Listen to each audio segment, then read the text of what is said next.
was the game. It was just a game in 1875. Harvard topped Yale. But through the decades, a rivalry grew. Touchdown, Yale! Unforgettable games, dramatic wins, heartbreaking losses, and yes, even epic ties. He said, College football changed. The intensity of Harvard-Yale did not. And the last game on their schedules became the game. But this year, for the first time, an automatic bid to the NCAA playoffs is on the line. The top two teams in the Ivy League meet for the 141st playing of the game.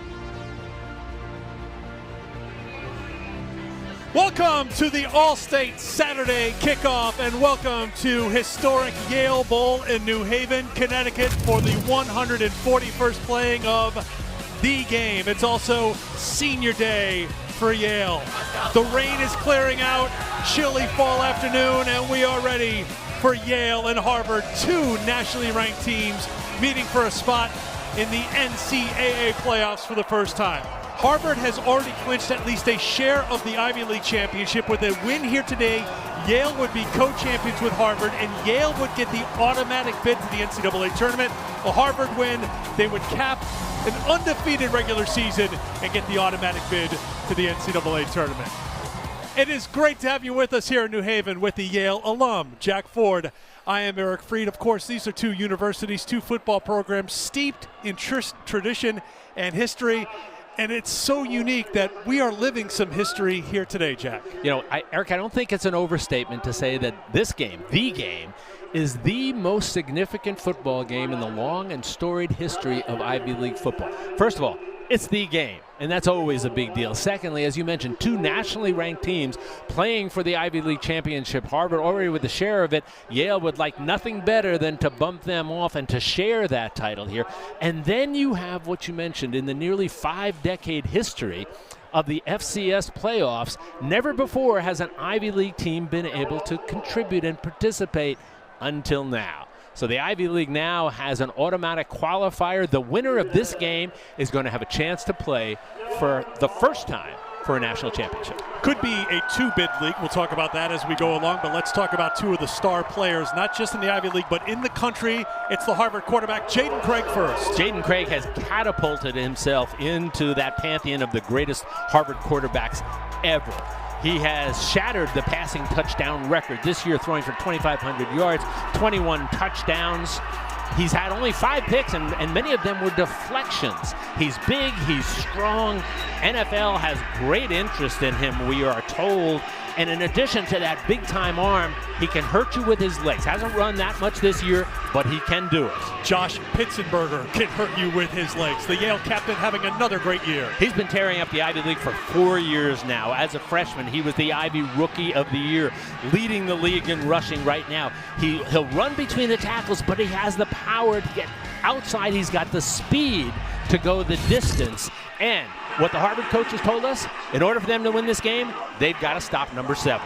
Pitzenberger has picked up over 1,000 yards on the ground this season, 1095 to be exact, and he is the Yale captain. Ty Bartram is the Harvard captain. These two teams have just one captain. It is one of the great honors, and they have led their teams onto the field here today, as has Andy Ulrich, now in his second season as the Harvard head coach after spending 18 years as an assistant coach. Took over last year, led Harvard to a share of an Ivy League title. This is unfinished business, according to Ulrich and this Harvard team. They want an outright Ivy League title here today. And if it's Yale and Harvard, there's always something going on. This was a few moments ago. Ulrich showing his phone saying it's time for us to go. They were waiting for Yale to take the field. And he said, we're not waiting any longer. Get on the field, Crimson. As you said, nothing like the game, and you feel it from the time you walk into the stadium. Andy Ulrich, a handful of guys who's won 2 titles in his first 2 years. Yale won the coin toss. They elected to defer. They kick it off to Harvard, and they're looking for a return on the opening kickoff of the game. And turning the corner, and a good return to get things going for the Crimson. Cam Henry. And Harvard will bring the offense on the field. There is a flag on the field, so we'll wait on the position of the football here for this first snap for the Crimson. As the offense takes the field here for Harvard, the coaches said to us, here are their keys. Here's what they've got to beat the return. blitz. Holding. Return team. Number 8. 10-yard penalty. First down. The voice of Todd Boyd with the call on the opening kickoff. Todd Boyd, we should give him our congratulations, retiring after this game. It's an illustrious career as an official, and what a great way to go out with the Harvard-Yale game. Harvard offense, we've been told again by the coaches, what they've got to do is they've got to beat the blitz. This Yale defense is aggressive. It's dynamic. It gives you different looks. It loves to throw people at the quarterback here, so they know one of Jaden Craig's strengths is to get the ball out quickly. They know they're going to have to do that today. Sun trying to peek out here for the first play from scrimmage. Rained all morning, 48 degrees at kickoff. And here's the first play as Craig throws it out to the 20-yard line to Dean Boyd. And it's a takeaway on the first play. The Yale defense is elite, and Brandon Webster has it, and Yale has it at the Harvard 20.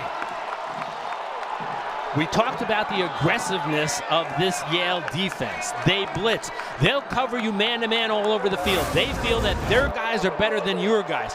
You can see Brandon Webster's been doing this all year long. Gets his arm underneath. He knew he had help bringing him to the ground and plays the ball and gives Yale that first big break here on the 21-yard line of Harvard. 7th fumble recovery for Yale this year. They are a +2 now in turnover margin.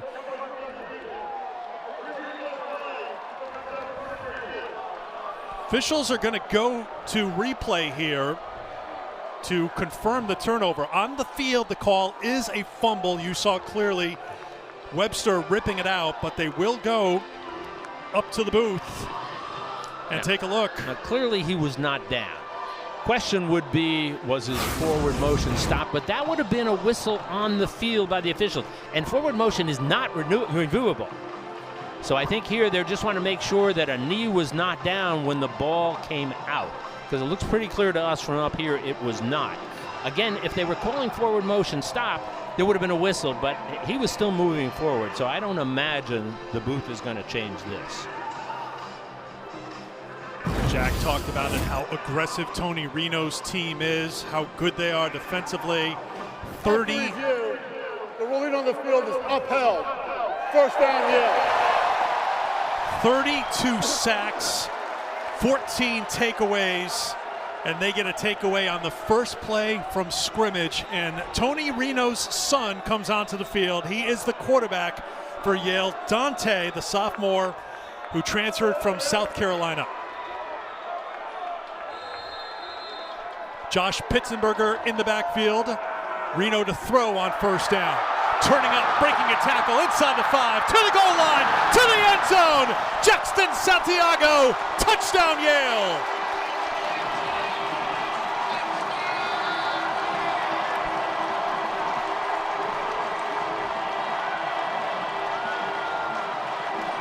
I've got to believe that Harvard defense and probably everybody else in this building thought the first play was going to Josh Pitzenberger.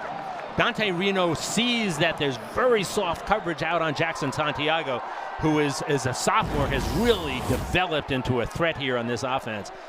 Dante Reno reads it quickly, gets it out in his hands, and lets the big 6'3" receiver do the rest of it. We are all of 18 seconds into Harvard-Yale. Piper on for the point after, and the first year from Flower Mound, Texas, puts it through. They are still filtering in to Yale Bowl, and already they've missed so much. A fumble turns in the points, 21 yards. Reno to Santiago, 7-0.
The All-State Saturday Kickoff is brought to you by Allstate.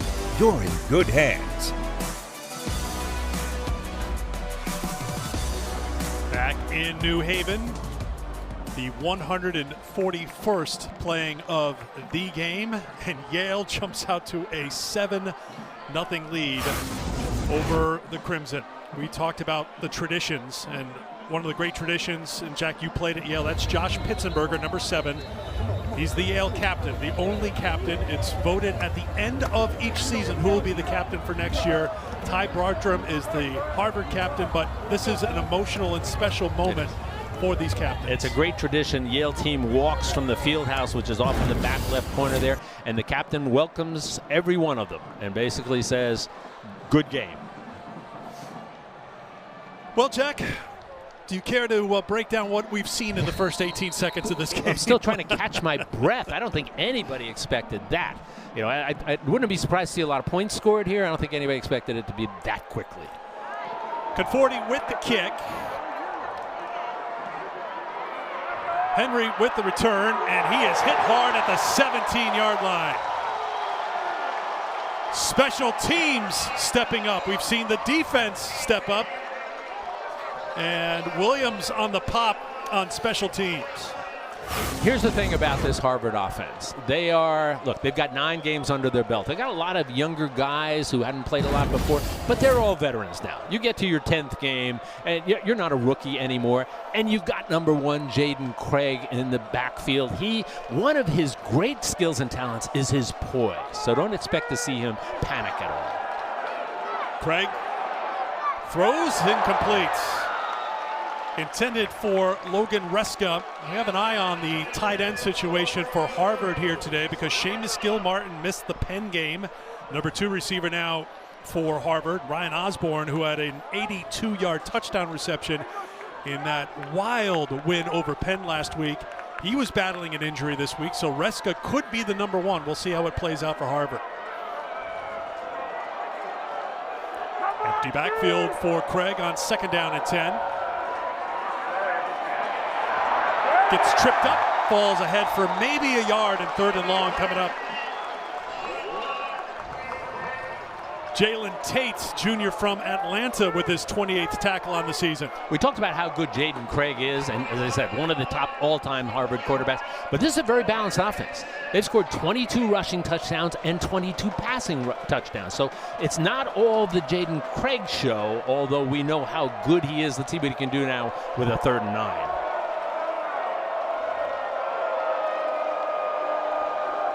Play action on 3rd down. Gets away, has a little room to run, runs into the umpire, and that may be just enough to keep him short. It's going to depend on the spot. It is very, very close. Zarian Jackson Bass on the stop, along with Kevin Reese, who's the umpire. 4th and inches. Now, Andy Ulrich is very aggressive on 4th down, but this would be asking a little bit too much. It is 4th and short. Yeah, you're right. We've talked to him about it. He is very aggressive. It's his nature. But look, you're already down 7-0. You don't want to do something where you're giving Yale the ball once again inside of your 30-yard line. No wind at the moment here at the bowl. So the punt by Dylan Fingersh. Wobbly out towards midfield, and stepping up to haul it in is Santiago. Great field position again for Yale as they'll bring the offense on for a 2nd time. Well, Jack Ford, you played in the game 3 times. You would have done 4, but back in those days, freshmen weren't eligible. Yeah, they only had the opportunity. You look great for your age. Thank you so much. Here's an interesting thing, all right? 150th anniversary of the first game, 140th playing. First game played in New Haven, Hamilton Park. 2,500 fans showed up. They each paid 50 cents to get in. First college game, by the way, where they had color-coordinated outfits. And here's my favorite thing. Dozens of Harvard students were arrested in New Haven, charged with, quote, hooting and hollering in the streets. And they all paid a $5 fine. That's a lot of money back then. Yeah. Hooting and hollering. Not outlawed here today. Here's Pitzenberger. Now, this Harvard defense, we talked about the elite Yale defense. You have to use the same term for Harvard. They are 3rd in FCS football in scoring defense, 6th in FCS football in rush defense, 6th in overall total yards given up. And that is such a testament to the quality of Coach Andy Orrick and his coaches, because they lost most of the defense from last year. They have a ton of first-time, guys have taken snaps, but first-time real contributors, and they've been elevated to that national quality level. Gain of 1 for Pitzenberger, second down. They'll go to the ground with Pitzenberger again in the Harvard defense. You have to gang tackle Pitzenberger. He is so strong. Jaden Kinlock, the first one there, he has stepped up for this Harvard defense. 40th tackle for the senior from Plantation, Florida. Dorsey Benefield, who was the starter at linebacker, has been out with an injury. So Kinlock, one of those stepping up in his absence. Coach Orrick told us the key to this game, they've got to get number 7 to the ground. 3rd down and 5. Harvard showing some pressure. They play a lot of zone defense. They don't play nearly the man-to-man that you see the Yale defense playing. Reno doesn't run too much, will run right now, and did well to stay on his feet, and that effort is going to have him very close to the first down marker, and I think they're going to give him enough. They will. So a 5-yard run for the sophomore. Very unusual. The coaches have said Dante Reno is a really talented guy, as you said, transferred from South Carolina, highly rated recruit coming out of high school here in Connecticut, but he's primarily a pocket passer. You don't see him run that much, but that, in terms of delivering a first down, was a big run by Dante Reno. 11 of 16 in the win against Princeton last week, 154 yards, no touchdowns, but he did throw 2 interceptions. This is going to be a fumble.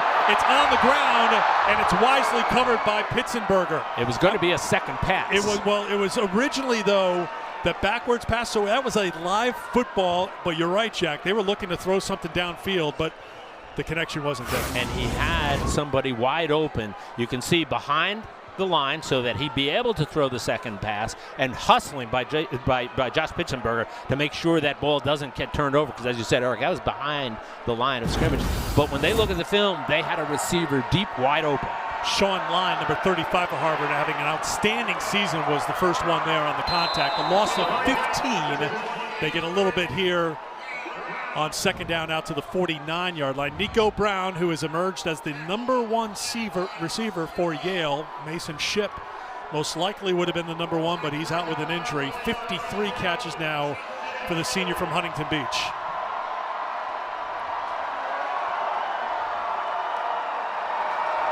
Third and 20. Reno scrambling, in trouble, throws it. And that's going to be an incomplete pass at the 35-yard line, intended for Aiden Stevens. And Yale will punt. Good pressure by that Harvard front. They took away, in the back end, took away Dante Reno's receivers. You saw he had time to throw, but nobody to throw to. Pressured him out of the pocket. And a good defensive stand, an important defensive stand by Harvard. Reese Kenny, sophomore from Knoxville, ready for his 32nd punt of the season, trying to pin Harvard deep. And will take a roll forward and roll out of bounds just about at the 10-yard line. And that's where Harvard will set up.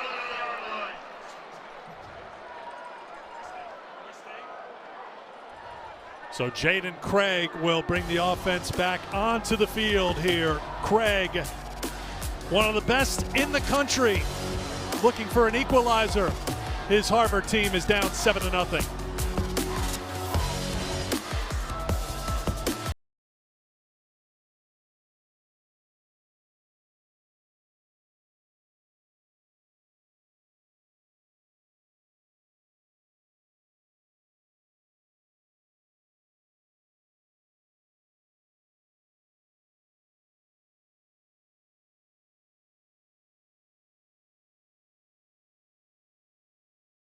Here we're back, and Jaden Craig's looking for a big play, looking for Brady Blackburn, the leading receiver for this Harvard team. Incomplete. Webster, who had the fumble recovery on the first play from scrimmage.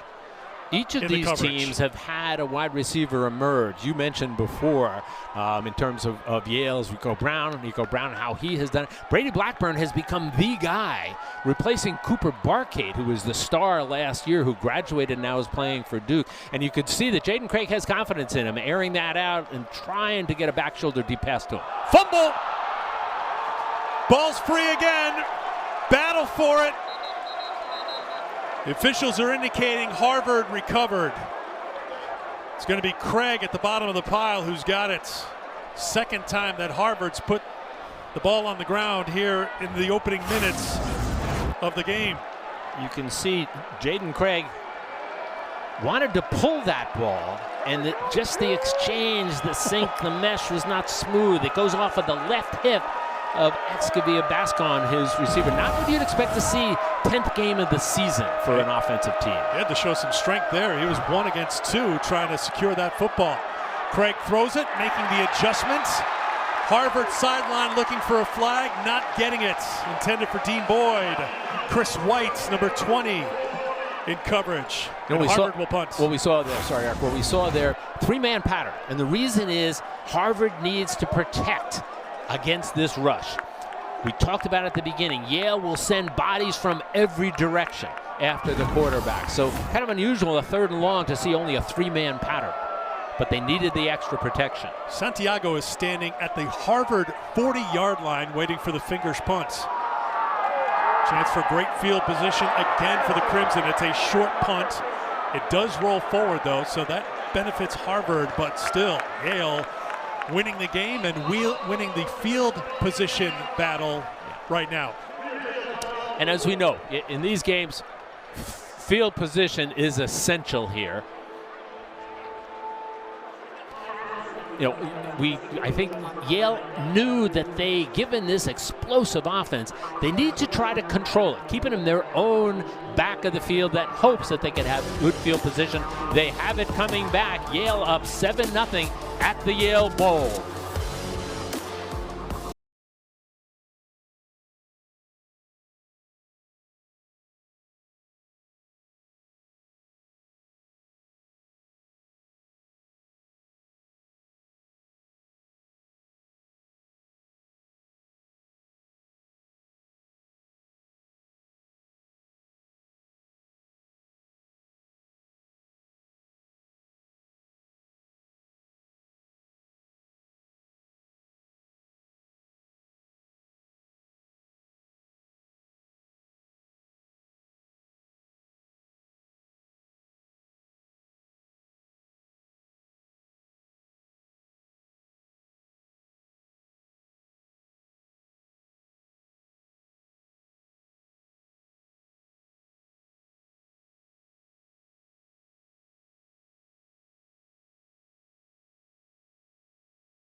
Tenth ranked, 9-0 Harvard, 25th ranked, 7-2 Yale. The automatic bid to the Ivy League, for the Ivy League to the NCAA playoffs on the line. Might have been her first Harvard-Yale game.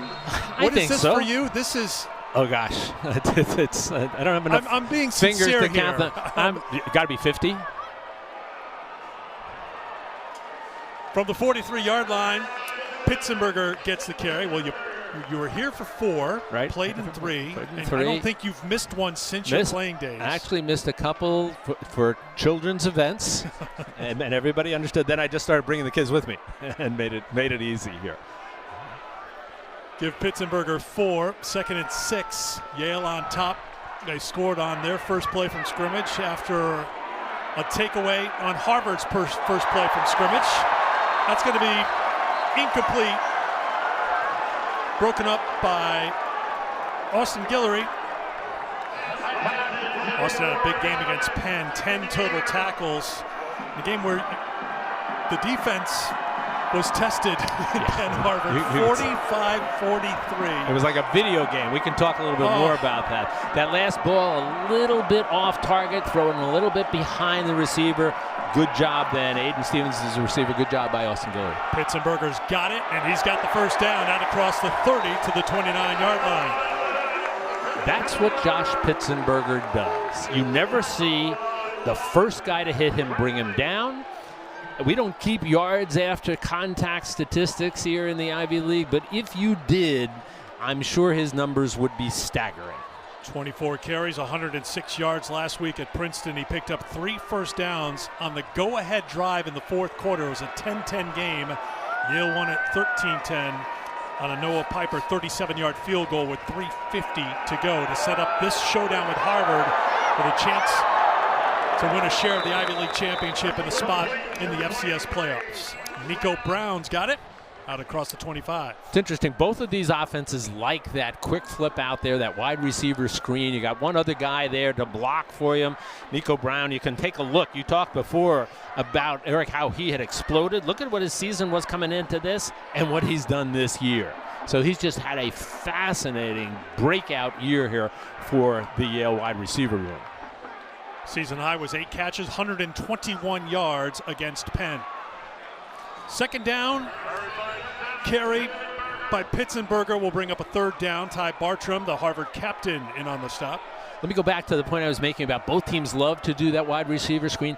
Don't be surprised. Last game of the season, they pull something out of that. Don't be surprised to see them, after they do it once or twice, fake it to the short guy. The blocker, he'll fake a block and then streak downfield. We've seen a lot of teams around the country utilize that. Don't be surprised if you see either Harvard or Yale try that sometime during this game. 3rd and 3, Yale 41% on third down this season, good for 4th in the 8-team Ivy League.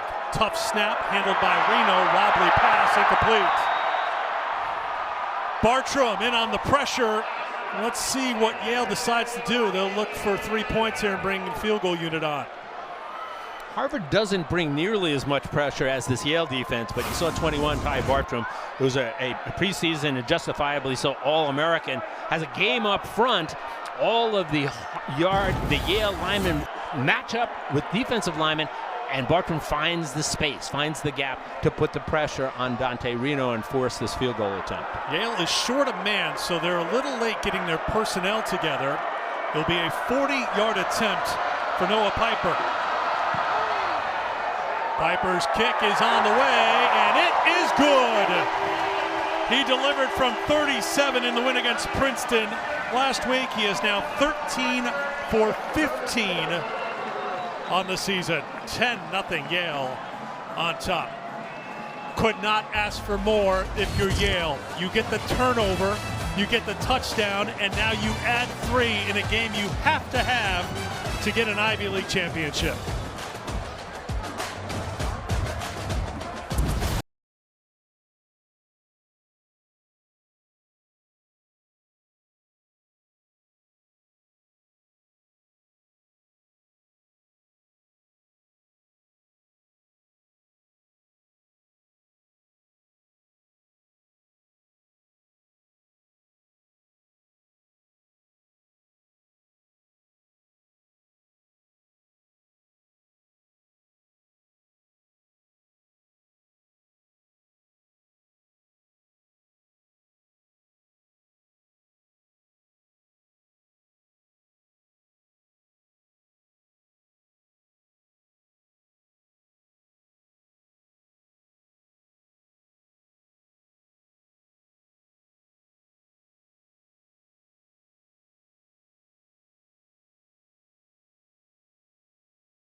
already it's been a wild one here at Yale Bowl. First play from scrimmage, a turnover ripped away by Brandon Webster, and then it was a touchdown right after that on the next play for Yale. And Yale getting that touchdown here from Santiago to go on top 7-0. Another fumble, this one recovered by Craig, so Harvard held on to it, but it's the turnover. You add on the field goal, field position battle dominated by Yale so far. And a lot of activity and craziness, but all of it in favor of Yale. Fair catch called for by the Crimson. Now, we talked about last week in Harvard in that wild game when they won 45-43 over Penn. When you think about this season, both these teams have had memorable field goals. This one went against Yale. Yale at Dartmouth in Hanover. Owen Zelk, a 51-yarder at the buzzer to end the game. And this is last week, Kieran Core with a career-long 53-yarder to beat Penn 45-43. So two 50-plus yard field goals, really determining what is on the line here today between Harvard and Yale. And if you don't think special teams are an important part, coaches will say 3 phases of the game, each equally important, and we've seen it this season with those 2 instances. You know what, Harvard just seems off, right? You and I have seen them a couple times before, and we've seen a lot of film of them all season. They just seem kind of out of sync right now. And a lot of that obviously is the Yale defense. Craig is 1 for 5. Make it 1 for 6. That one, Bascon unable to hold it. I was about to say, you know what they got to do? They got to get some quick, easy throws. A little pitch and catch for Jaden Craig to get that some rhythm going, but the guys keep dropping the balls. Well, you think about it for Harvard, Bascon, DJ Gordon, Jordan Harris, Isaiah Bullock, they have a really strong running back room. Not one running back has had a carry yet today. It's all been pass plays or 3 runs by Craig. It's interesting. They seem to have gotten away from what they normally do here. Craig to throw across the middle. That's going to help. That's completed to Ryan Tattersall, and Harvard has a first down. Ryan Tattersall is the guy who made probably the season-saving catch last week. You can see Alvin Kamara, number 44, coming in. Abu Kamara, I should say, coming in. Abu Kamara, a preseason and midseason All-American. He is just the leader of this defense. Tattersall heads off. That is the first down for Harvard here today. Trying to at least flip the field here. DJ Gordon picks up about 3. Gordon with 71 carries. Bascon has carried it 112 times. Harris 42 carries. Bullock 30 carries. That is a deep room. And finally, a running back's got a touch. And they've got a lot of talent. Coaches have said they've got all these guys could probably start in just about any other school in the Ivy League. So a lot of talent. A little bit, as you said, a surprise that we're just seeing them really now starting to carry the ball. Play action. Craig looking deep, throwing, and incomplete. Dean Boyd was the intended receiver, and it's going to be another 3rd and long now for Harvard. So Yale says this: we're going to put our corners on your wide receivers man-to-man. You can see the coverage right now, and he's going to run with them. And they say, we think our guys are better than your guys. We think they can cover them. So in addition to the quality of the coverage, we are then going to come after you up front and make you get rid of that ball quickly. So far in this contest, it's been the Yale defensive backs who have been winning. They go to the ground on 3rd down and 8. Not much happening there. Bascon, who's the leading rusher for this Harvard team, 571 yards total on the season. And Harvard's forced to punt. Now, I will point out, in the last few minutes here, Jack, we've lost the sun a little bit more cloud covers worked in, and the breeze has picked up. And Fingers is going to be kicking into what is now a pretty strong breeze. Yeah, this is a late November New Haven weather day, and the breeze is a factor. We can see the flags blow.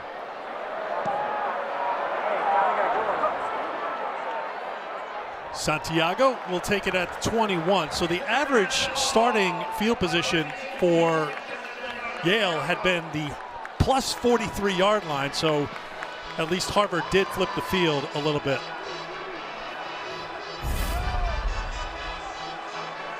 Let's take a look around the CFP landscape as we count down to the CFP National Championship, brought to you by AT&T. We like to say these are the other guys.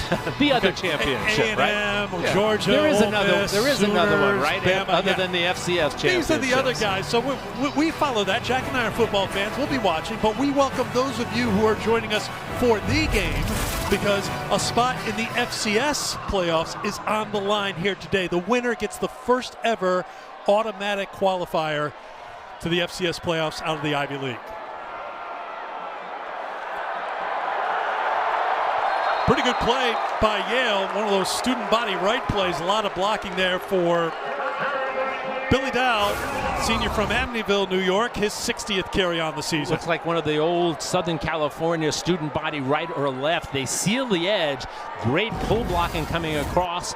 And Billy Dahl, who has also been a revelation this season, has been hurt throughout the course of his career. And this 1-2 punch of Josh Pitzenberger and Billy Dahl, arguably best in the league.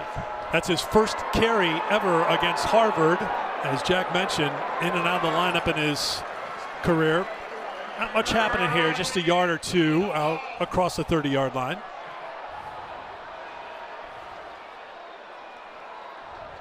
This is a Harvard team giving up, on average, 15 points a game and scoring better than 40 points a game. Down 10-0 here in the first, third down play for Yale. This is Pitzenberger territory. Most spots on the field Our Pitzenberger are claimed by Judge Pitzenberger. I think you're right. Tripped up, but that's going to be enough for a first down, gain of about 2. Talk about Pitzenberger in this Harvard defense. Harvard defense number 6 in the country in rushing defense. We know about Josh Pitzenberger.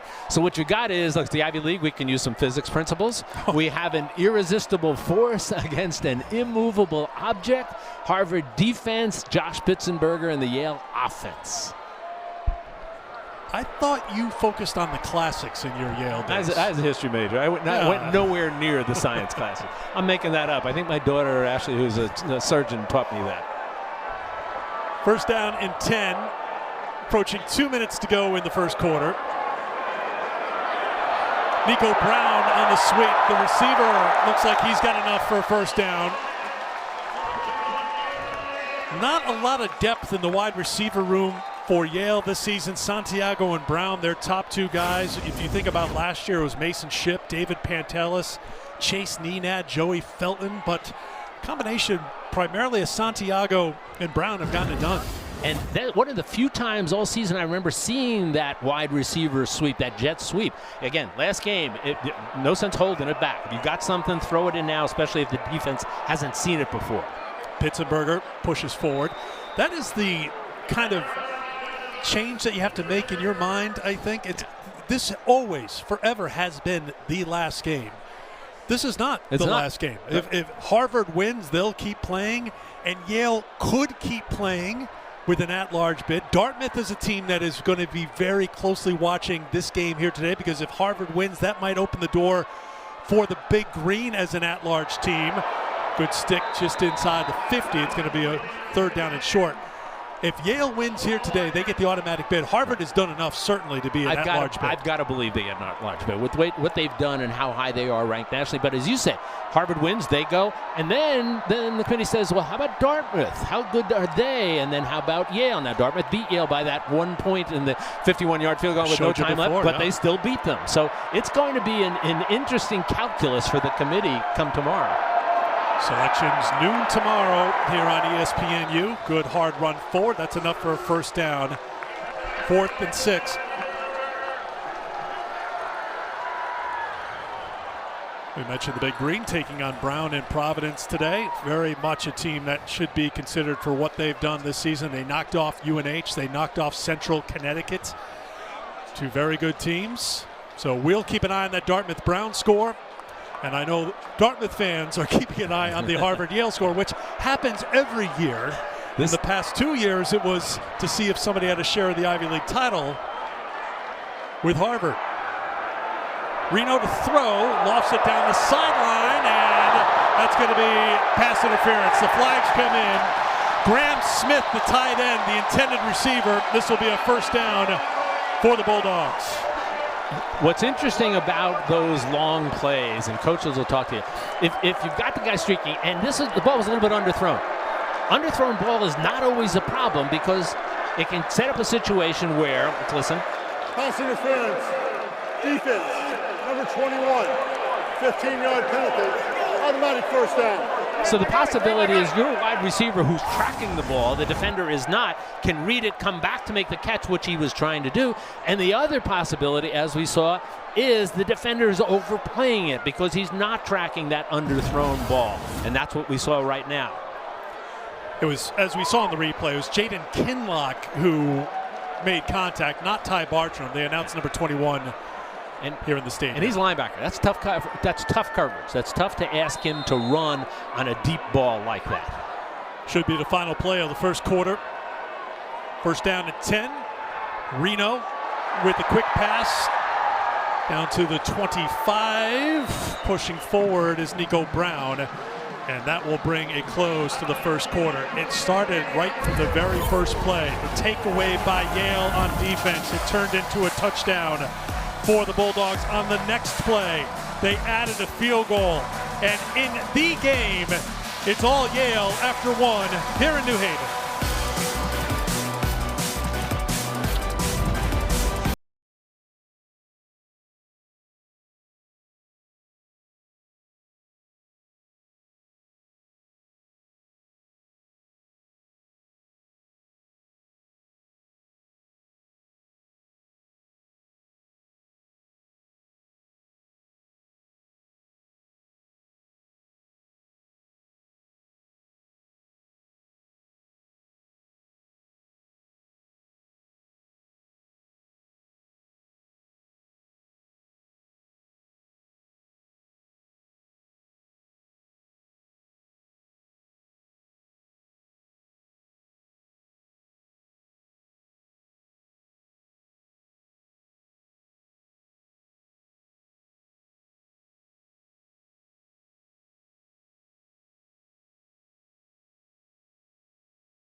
Weather not great this morning. It's not perfect now, but expecting more than 50,000 here at the Bowl because this is a historic showdown. A spot in the playoffs on the line for the first time ever in the game's history. You know, and there'll still always be a good crowd for Harvard yet, either here or up at Harvard.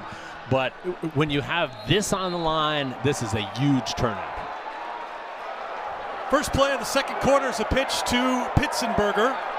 Rumbles down to about the 20. Sean Line there on the stop, but that looks like it's going to be enough for another Yale first down. That would be their 8th first down. Harvard had 1 first down in that first quarter.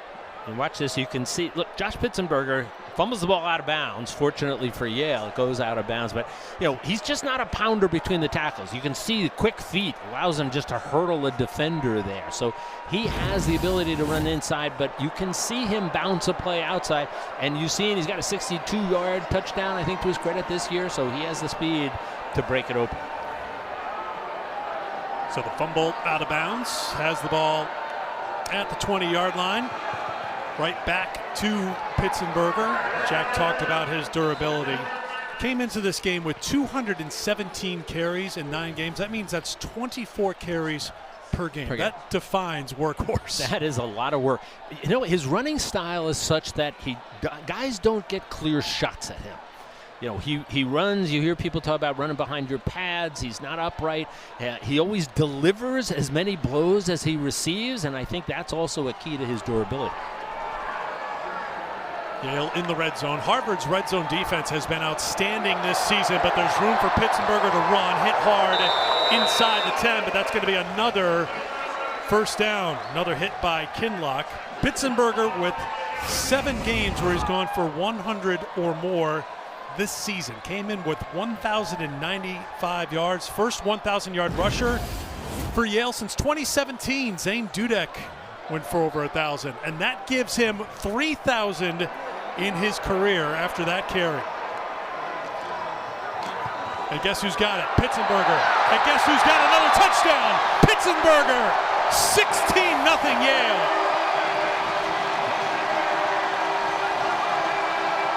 The 39th touchdown of his great Yale career. Josh Pitzenberger, once again, good blocking up front, but look at his vision. The vision that he has and the patience, even down in the red zone. The patience to slide to the right, find the seam, and then it's all about his power to get into the end zone.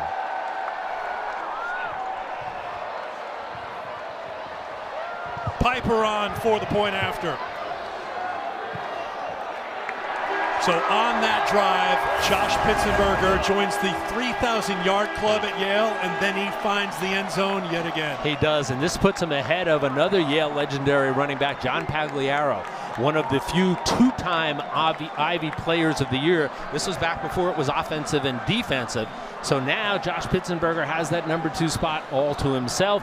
The number 1 spot is way up there, and talk about legendary, that's Mike McLeod. The great Mike McLeod, who started for 4 years here, and he's about 20 touchdowns, I think, if I know, ahead of Josh Pitzenberger. But you take a look at that drive, and Yale's offense is saying, you know what we like to do, we know what we want to do, and you know what? We're going to just keep giving it to 7 until you stop it. And so far, Harvard's not been able to do that. All right. How does Harvard respond now? Because they are down 17-0. They had to come from behind last week against Penn. This is not unfamiliar territory, but it's the game on the road, and they have just been run over here in the opening minutes. I think what Harvard has to do is they got to bring a lot of guys back down into the box. You got to see safeties coming up now, and essentially they're going to put so many guys in the box that they're going to say to Dante Reno, let's see if you can beat us throwing. Fair catch called for by Harvard. Bascon was back there, so let's see what this Harvard offense can do.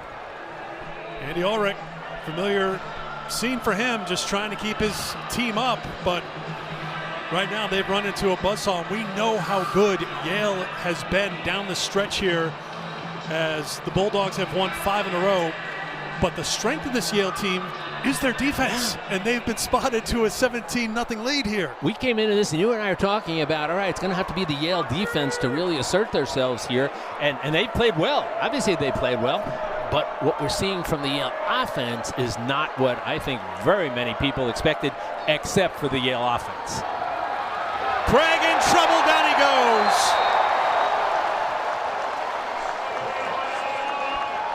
Who else but Ezekiel Larry, the junior from Palmdale, California. 10.5 sacks now this season. He's the leader in the Ivy League and 4th in FCS football in that category. That's just a power rush. He just splits 2 defenders. You can see coming off of that left side. No stunts, no twists, just a power rush by Larry. As you said, 10.5 sacks now. He's been a force all season long. And Yale's been doing it with pretty much 4 defensive linemen. This Harvard offensive line has done a great job protecting Jaden Craig all season. That's just the 8th sack allowed. Bascon is brought down. Abu Kamara, who is just simply one of the best players in FCS football, not just one of the best players for Yale. He has been a difference maker throughout his Yale career. He's one of the best defensive players I've ever seen at Yale, and I've seen a lot of really good ones. He's big, he's strong, he's fast, he's talented. He was a fantastic running back in high school, and he said to the Yale coaches, no, I want to play defense. First team All-American, mid-season All-American, and earning every one of those honors. More pressure. Craig steps up and finds a man. Big play for Harvard. Yale had the pressure. Craig stepped into a throw, and Ryan Tattersall has it. And Harvard converts on 3rd down and 18. That was a huge play for Harvard. Now working quickly for the first time. Craig with a little shoulder fake. Flag is thrown on the play. The pass is complete, but let's check on the penalty.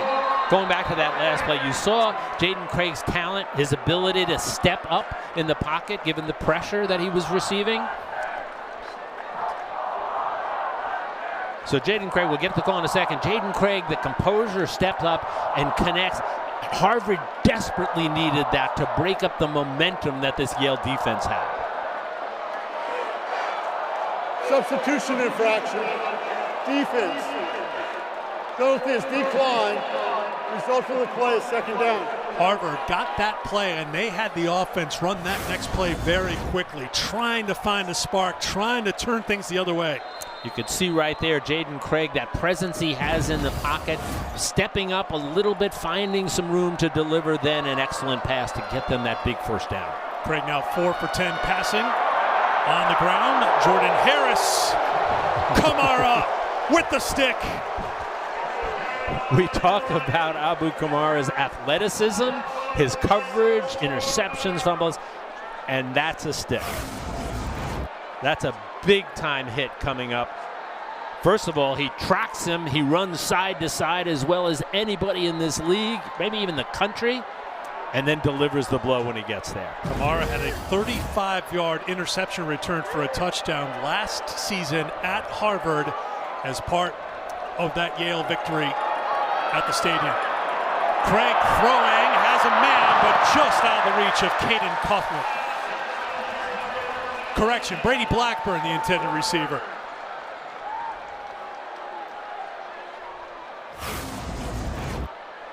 You can see Jaden Craig steps up, has a step, the receiver has a step, and he just overthrows him. Once again, Brandon Webster running with Brady Blackburn.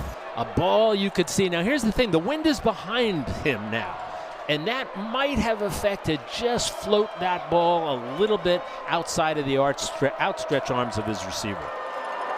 Here comes Yale pressure again. Craig throws underneath, and the pass is complete to Dean Boyd. 3rd down play coming up. Charles Barkley Smith on the stop as Harvard working quickly here. 3rd down play coming up, trying to keep this drive going here in Yale territory, down 17-0.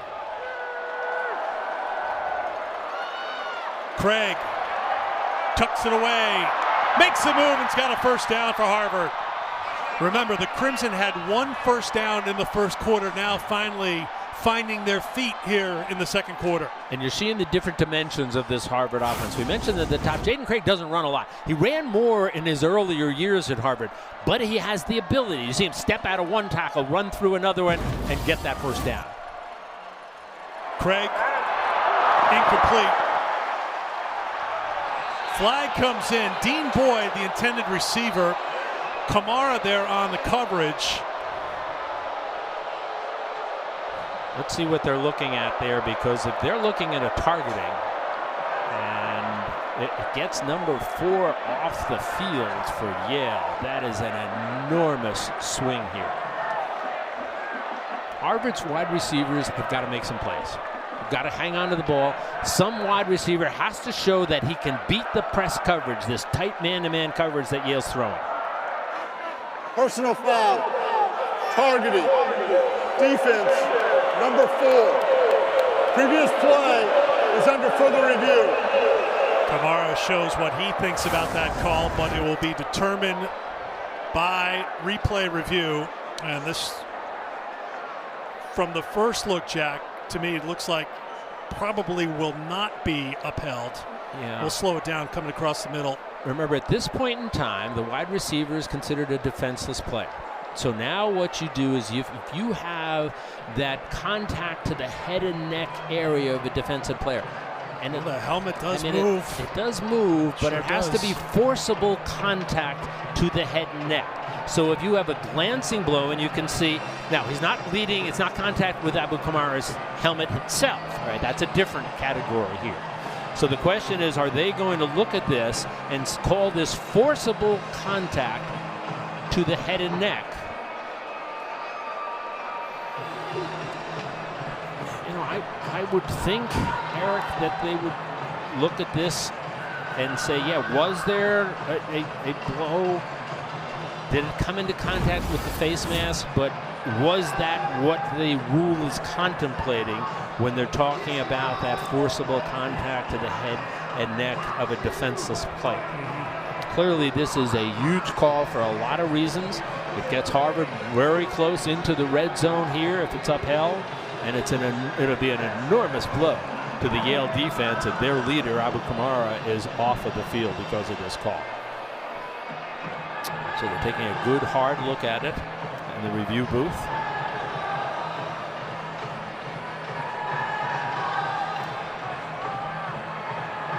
Kamara with 59 total tackles. Had a big hit on the Princeton quarterback, Kai Cologne, in that tight game against Princeton that led to an interception by his teammate Josh Tarver to put that game away. Simply put, he is a difference maker for this Yale defense, and it would make such a huge difference if his game comes to an end right now with this targeting call. Will it be upheld by video review?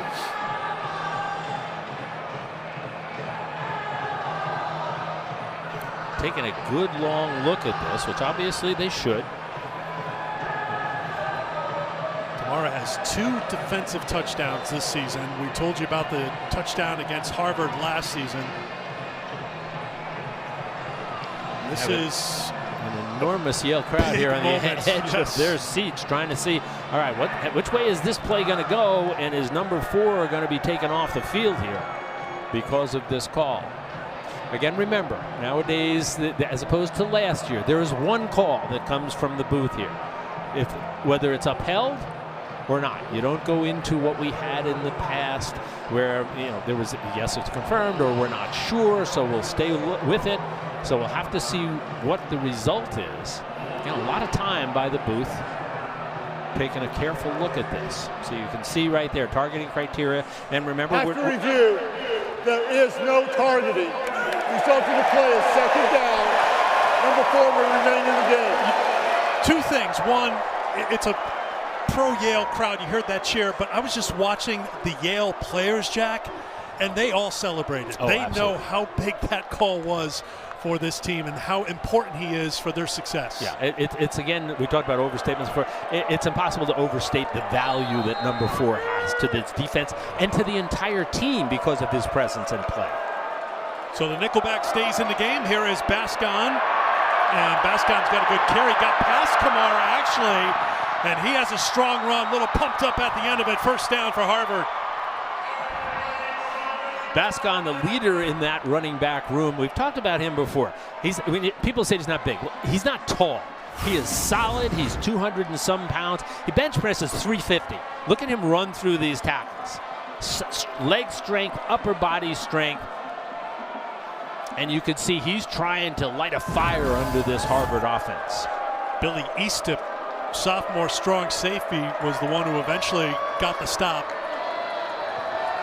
First and 10, Craig. Tattersall's had a big game for Harvard, and he's got a Harvard touchdown. The Crimson are on the board.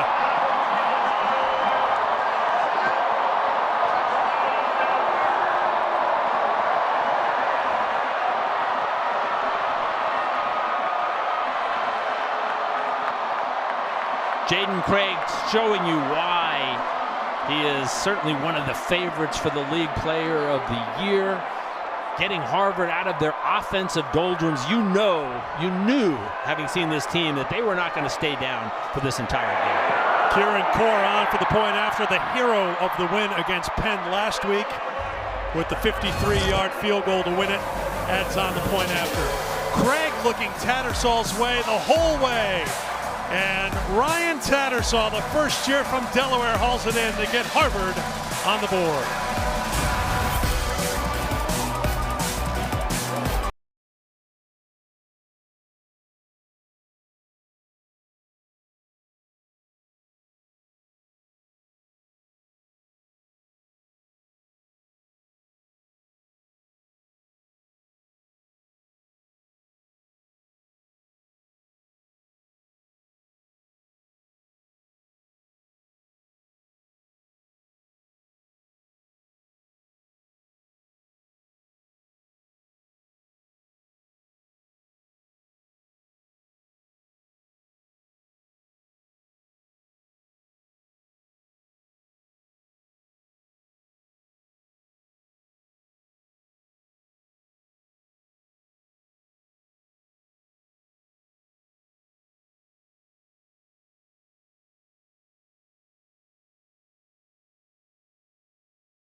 You always like spicy storylines for the game, Jack Ford. I got one for you. The Tattersall brothers.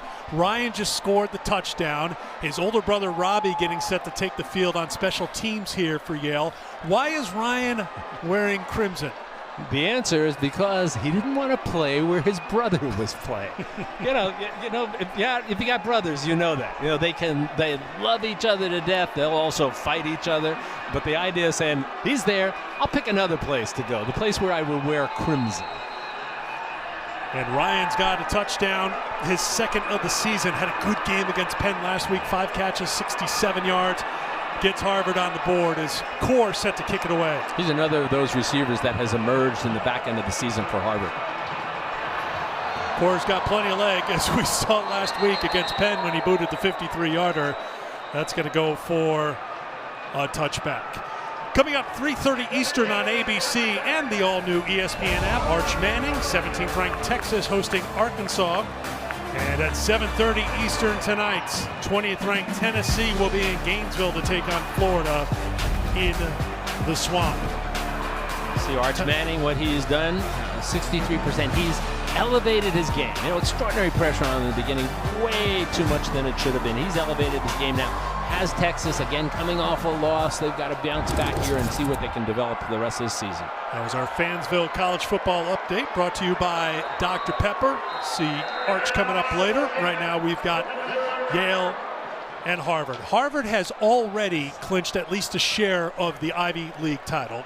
What they're playing for today is an outright title, which they were denied by Yale last year at Harvard Stadium. And they remembered that. We tried to talk to a lot of these guys about to congratulate them when we were talking to the captain, Ty Bartram, and essentially it was, no congratulations. We're not finished yet. Our season is not over. Second and 7. Reno with the throw to the outside, turning inside for a first down is Jackson Santiago, the sophomore from Bakersfield, California, came in with 36 catches, second on the team.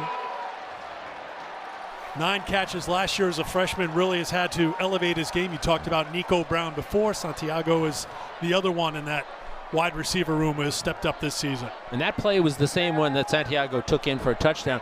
Harvard's playing pretty soft on the wide receivers, and receiving now they're pushing up at least on the right side, soft on the left side.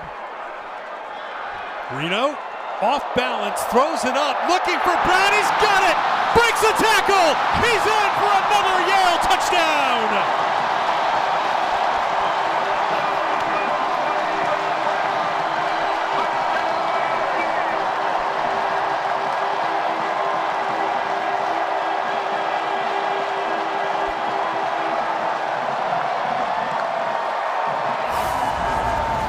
Nico Brown, how about a national coming out party for this explosive player?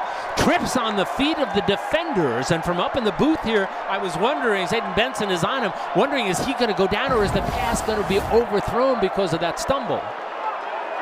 Piper adds the extra points, 64 yards as Reno throws his second touchdown of the game. That gives him 16 touchdown passes in his first season with Yale. And I'll tell you what, you can see that ball, how well it's thrown, and it puts Yale once again up ahead 24-7 in the game at the Yale Bowl.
What a dream this is for father and son. Tony Reno, who has had great success here in 13 seasons now as the head coach at Yale.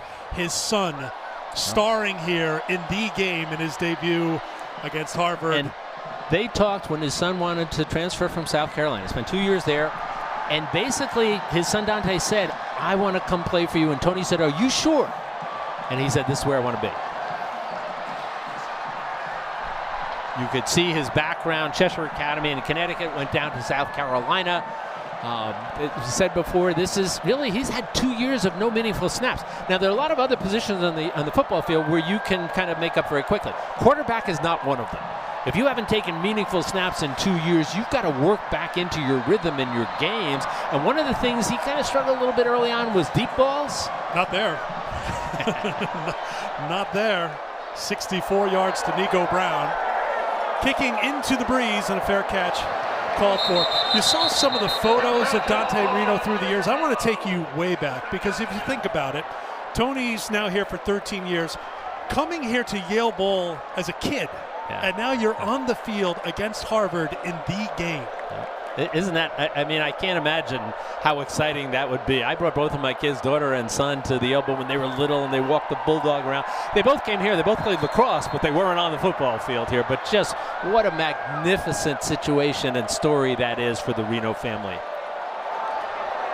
Just when Harvard looked like they were turning the tide in this game, Reno throws the touchdown pass. to stretch it out to a 24-7 lead. Pressure again on Craig. Put on by Zarion Jackson-Bass, shoving him out of bounds. Craig threw the incomplete pass. Second down coming up. Interesting what you saw there is they want to get Jaden Craig out of the pocket. There's been so much pressure coming at him from the sides and the middle. So they pull an offensive lineman and get him rolling to the outside to try to avoid some of that pressure, but there was nobody open for him to deliver the ball to.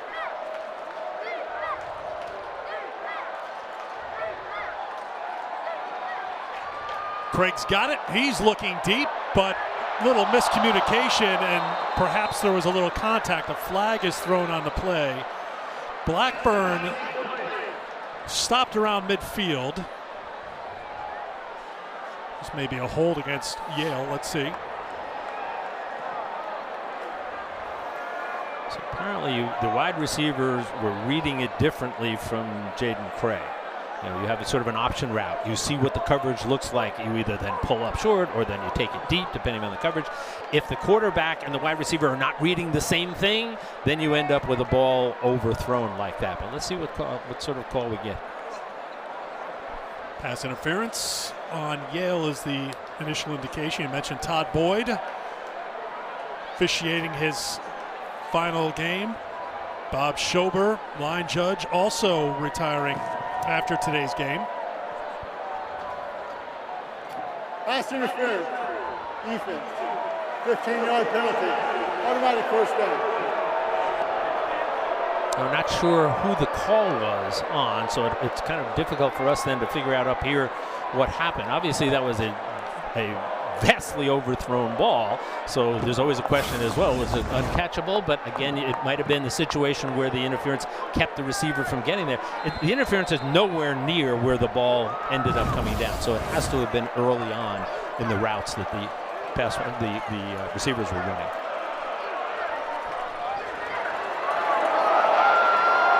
Harvard goes with a trick play. It's in the hands of Cam Henry, and Yale is ready for him. Henry, an outstanding sprinter. Micaiah Shaber, senior from Peachtree, Georgia, leading the way on the stop. Henry, you said a legit track star. But you know what? You had enough Yale guys on the outside that they had the right eye discipline. They didn't get sucked into the other side, so that had the potential with a guy with Henry's speed to be a big play. Yale played it well. Bascon has it. Yale has him. Going to be a loss on the play. Shaber again. One of the things the Yale defense said coming into this game, they've got to win the early downs. That first down, that second down, to keep Harvard from being in a third and short position. And so far, they've been pretty effective doing that. It was a slow start for Harvard. They showed signs of building things their way, but now facing a third down and long again, 3rd and 9. Craig throws the out on targets. Going to depend on the spot. It's going to be very close. Brady Blackburn's got it. And they say it's enough for a first down. Webster on the coverage. So Webster a little bit upset. There was a little bit of uncertainty and confusion in the Yale defense there at the snap of the ball. Yale working quickly. Back to Bascon. Down to the 45.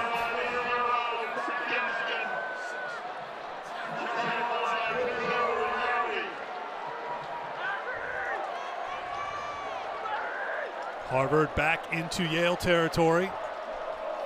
Pass interference call, very helpful on this drive. Harvard needs not to panic. They're saying, all right, look at the score, 24-7, but they've scored a lot of points in every one of their games this season. Big hole for Bascon, and a good run. Still going. Never went down. Bench loves it. Gain of 12. Not only did he never go down, but watch the blow he delivers as he finishes this run. He's tucked in. 1, 2, 3 tackles he runs through. Another. And then bang. And just finishing that run, and it gets the Harvard sideline fired up. You saw that first stiff arm was on Kamara. Reska's got the reception.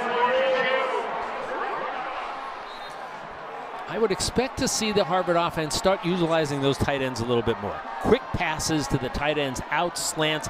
Again, they have to counter this pressure by this aggressive Yale defense. Second down with Harris in the backfield. Craig has got it on the run. Craig turns the corner on his feet to the end zone. Touchdown!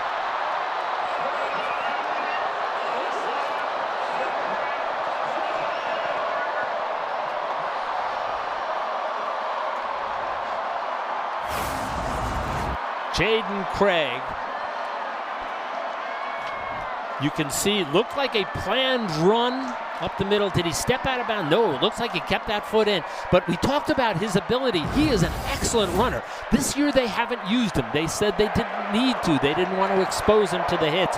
But he showed you right there what he is capable of doing when they decide to utilize his running skills. Second rushing touchdown of the season for the senior from Montclair, New Jersey, as Core comes on for the point after.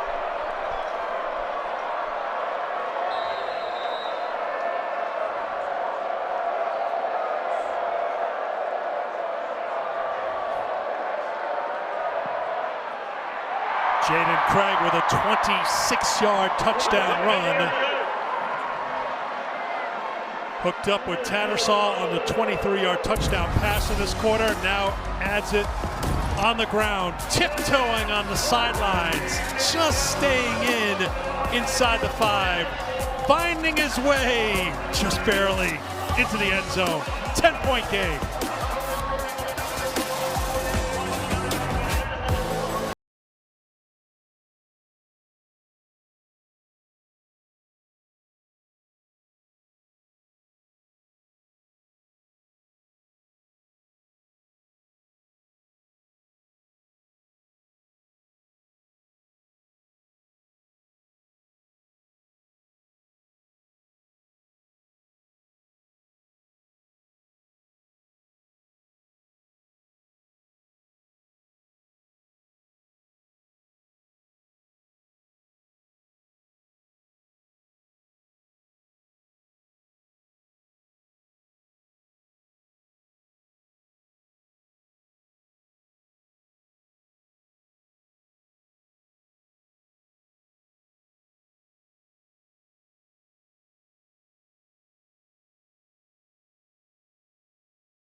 Andy Ulrich's team has scored at least 31 points in every game this season, so you know they're not going away. And the crowd, big crowd, continues to file into Yale Bowl. Turned 111 yesterday. Happy belated birthday. 1914, built at the time the largest sports stadium in the country, held 70,000 originally. You can see now the 6th oldest in the nation. First stadium with this bowl-shaped design. Other ones that have done the same design, the Rose Bowl, of course, Los Angeles Coliseum, and Michigan Stadium. Same kind of design, designated National Historic Landmark, as are those other stadiums. So it just, legendary things have happened here, including the Eagles and, yes, doing concerts here. Broadway Joe played here. The Giants, the New York Football Giants, played their home games here for a couple of years while Yankee Stadium was being for 2 years back in the 70s. They played here, and what angered me about it is they came in and they refurbished all the lockers. I had just graduated, so I still had the old chicken wire 2x4 locker. I didn't have what Broadway Joe had to get changed.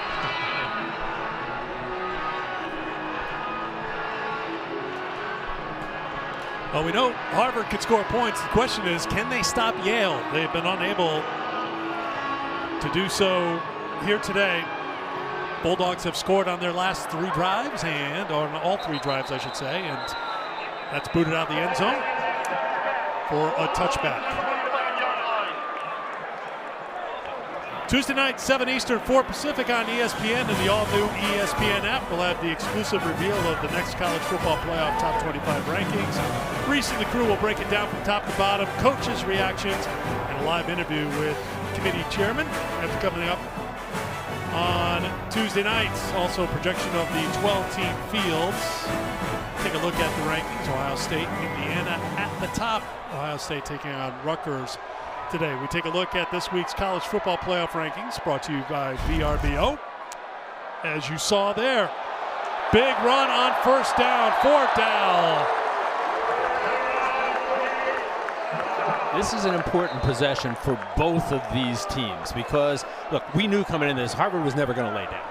You know, that's not who they are and what they've done this season. So Yale jumps out. Harvard starts coming back. This is now important for Yale. They've got to sort of stifle that momentum that you saw from the Bascon run and then the Jaden Craig run. They've got to move the chains a few times to keep this going. As we saw, especially last week for Jaden Craig and Harvard, you do not want to leave much time on the clock at the end of this half if you're Yale, because they can score quickly, as we saw Craig do against Penn last week. First down and 10.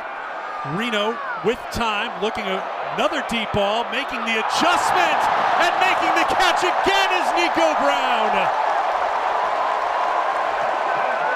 32 yards. Nico Brown having a day for himself. Again, plenty of time for Dante Reno to step into the pocket, and he does what we talked about before, just underthrow the deep ball a little bit because the receiver is tracking it. He has the ability to stop and step back and make the play.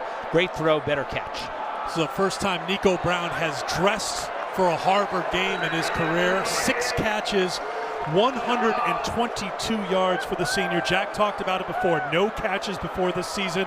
Appeared in 1 game in 2022, was injured in 2023, 3 games in 2024, and he is having a day against Harvard here today. And again, it illustrates what we see in this Ivy League. They develop players. It's not a league where you're going to bring in a dozen guys in the portal. You get some transfers coming in and out. But we've seen this throughout the course of our season here, where guys that just didn't get a chance to play, when they did get their chance, they have the ability to shine. To the ground to Pitzenberger. Pitzenberger is going to be stopped just short, and Yale shouldn't be in a hurry here because the clock can tick down to the 2-minute timeout.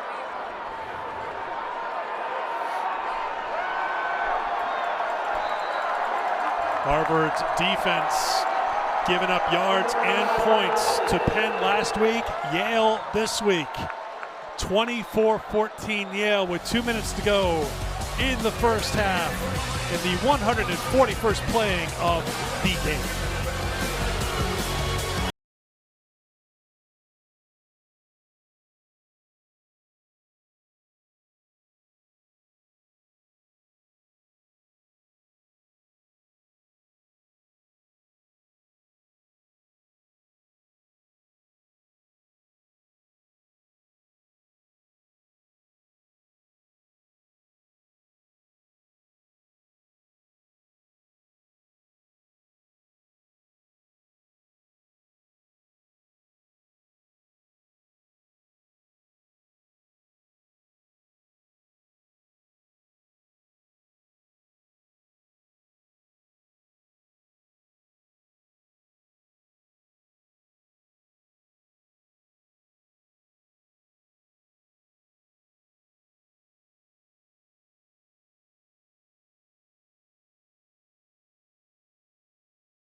first time I'm saying this.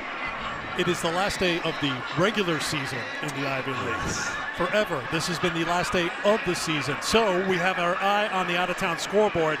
This is the big one. Dartmouth 4-2 in the Ivy. They don't have a chance for a share of the Ivy League title, but they are hoping for Yale to lose to Harvard today, because that would open the door if Dartmouth can beat Brown, but Brown trying to play the role of spoiler down in Providence. Remember, the last 2 seasons, Dartmouth was rooting for Yale to beat Harvard so Dartmouth could get a share of the Ivy League title. Little different this year. They want Harvard to win today, and that means Dartmouth's odds would shoot up for getting an at-large bid into the FCS playoffs. Pitzenberger, you need a hard yard, maybe 2. You go to Pitzenberger, and he picks up the first down. Let me go back to what we said before about Josh Pitzenberger. First guy doesn't bring him down. He always has yards after contact. You see him coming off.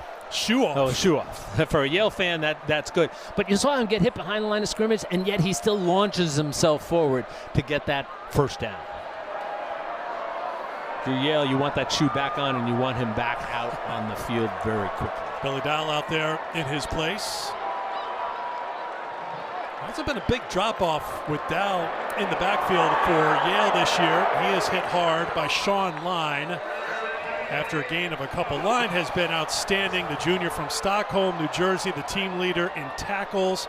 Played in 2 games last season, had 1 tackle, battled a hamstring injury, but he has been the go-to guy for Harvard, number 35. Yeah, he's been their leader there. They have a history of quality, talented linebackers. They have guys who can run side to side. They can fill gaps. They can drop back in pass coverage. We got a timeout here by Harvard. And Sean Line, the next in this long line, if you would, of these. Sorry, I stumbled into that. That wasn't intentional. But I think what was curious, you and I talked about this before, Harvard graduated their top 5 linebackers. Top 5. And now they have a group that some of the Harvard coaches have said we might even be better than last year. With all of the Sean Line, 1 or 2 guys missing, but a lot of talent in that second level. Well, I know you've discussed this with defensive coordinator Scott Larkey in the past. We have been kind of accustomed to a lot of players getting on the field on defense for Harvard. So they get a little taste of it earlier in their careers, waiting for a moment like this where you're counted on as the guy you're seeing. And that's a really good point. You might not be the starter, but you've had some meaningful snaps. Pitzenberger's got the shoe back on. He's out there after the Harvard timeout. 2nd down and 7. Flag is thrown. Yale has struggled with penalties this season, last in the Ivy League. Ball start. Offense. Number 73. 5-yard penalty. 2nd down. Given 83 yards a game up in penalties. 2nd penalty called on Reno's team today. Yeah. Harvard's trying to save some time themselves using their timeouts. They'd like to get the ball back. Eric, you mentioned they've been really good in little time situations throughout the course of the season. 2nd and 12. Pitzenberger pushes things forward. Harvard certainly will take another timeout here, and they get it, stopping the clock with 1:24, trying to leave as much time as possible on the clock. While the teams huddle up, I want to give you a chance to pay tribute to one of the all-time greats who played here at Yale, your former teammate, Dick Duran, who passed away back in February. Big loss for not just the Yale family, but college football world. For Yale, the Ivy League, college football, the NFL, Dick Duran, first-team All-American here at Yale, a National Football Foundation scholar athlete, the College Football Hall of Fame. He was so smart. He could have done anything, but he loved football. So he went into coaching. NFL, successful career. NFL Coach of the Year 1 year with the Chicago Bears. Dick Duran was a teammate. He was a dear friend. Our lockers were right next to each other for a number of years here. And when you see, that's in the old days, talking about the old days, but Dick Duran, and anybody who knew him would tell you, a fantastic athlete. He was captain of the Yale baseball team. He was a baseball MLB draft choice. But people will tell you the thing about Dick Duran is you will never find a better man than Dick. So Dick, love you, brother. Rest in peace. Well said, Jack. 3rd down and 8 for Yale. Harvard brings some pressure. Reno floats one up. Some contact, but flag comes in. That ball was sailing well out of the end zone. Nico Brown, the intended receiver. Henderson there in the coverage.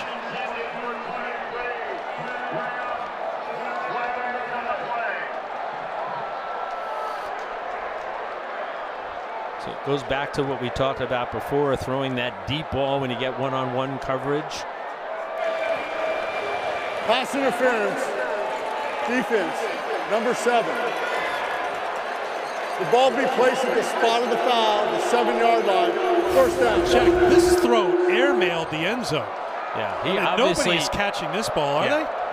Well, again, the officials would say, look, if you don't interfere with his progress, maybe he would have had a chance, but that's what we talked about before. Put the ball up there. Give your guy a chance. If not, maybe give the official a chance to pull a flag out and throw it. Go back and see what the official has to say. While they're working this out, you go back to the legendary Woody Hayes. Remember who used to say, you put the ball up in the air, 3 things can happen and 2 of them are bad? Clearly, he was the 3 yards in a cloud of dust kind of guy. But in modern offenses, it's let's put him up. Let's see what happens. Either your guy catches it, or maybe you get a pass interference call. Had to move the Yale center, Leo Bloom, and the football back a little bit. And they've got it spotted now. First down and goal with 1:19 to go in the first half. Pitzenberger up the middle. Stopped at the 4. This is a situation where offensive line, you're the quarterback, you don't do huddles anymore, but basically you're saying, all right, guys, this is your time. We have to push this in. Your job to assert yourself here. Big boy football. On the other side, Harvard has to say, this is important. We got to assert ourselves. We got to show who we are, and we do that right now by stopping this offense. Pitzenberger up to 17 carries, and we're still in the first half. We told you he's averaging 24 totes a game. Coming up at halftime, get you to the studio for plenty to keep an eye on as Jack and I will catch our breath because this one went from 0 to 60 in a blink. It did. Fumble on the first play from scrimmage. Touchdown pass for Yale on the second play from scrimmage in this game. There are people still coming in from the tailgates, and I imagine they're walking in and they're looking up and saying, what? 24-14, how can that be? We were still tailgating outside. You can see Yale students having a pretty good old time here. Big group of Harvard students. You know what's interesting is both Harvard and Yale are now on their Thanksgiving break. So all of these students are staying just for this game. Second down and goal after Harvard used their final timeout. Pitzenberger, second effort got close. Sean Line kept him short of the end zone. Third and goal coming up. Sean Line, as good as he is, somebody looking at this as a touchdown now. Let's see, he does not go down. It looks like his body, you can see his body's on top of Sean Line's, and the question is, did that ball cross the plane? I don't think the nose of the football got to the goal line. From this angle, it doesn't look like it did. But how many times have we said the first guy is just not going to stop Josh Pitzenberger? He has that combination of power and balance that allows him to finish all of these runs. Let's take another look. This will be a better angle. Timeout call by Yale. This ball's short. Yeah, I think you're clearly short. Pitzenberger now 18 carries, 74 yards. He has not been hit for a loss today. 74 net yards. Jack and I talked about it right from the very start. First play from scrimmage, pass completion, but then ripped away by Brandon Webster, cornerback for Yale on the next play. Touchdown pass. Reno to Santiago, and Yale is on top 7-0. They would jump out to a 17-0 lead before Harvard would get on the board. Nico Brown hauled in a 64-yard touchdown to put Yale in front 24-7. Jaden Craig answered back with a 26-yard touchdown run, but before halftime, Yale trying to add to their lead, and they will receive the second half kickoff. High snap, Pitzenberger brought down short of the end zone. What's the decision here for Yale, Jack Ford? Do you try to punch it in on 4th and goal? If I had to guess, I'd say Yale coach is saying this is Harvard-Yale. This is for a championship. This is for a shot at a national championship. If we can't punch it in from here, maybe we don't deserve it, so let's go with it. You know what Coach Pitzenberger is telling the sideline to do. He'll take a timeout with 3 seconds to go. Pitzenberger was like, let's go. Let's get a play in. We want to go for it here. And he wants the football. They want to go. And you got to believe that whole offense is saying, let's do it. You know, if it was a closer in scores, 10 points, all right. If it was tied or a 3-point difference, I could see the coaches saying, let's get some points here.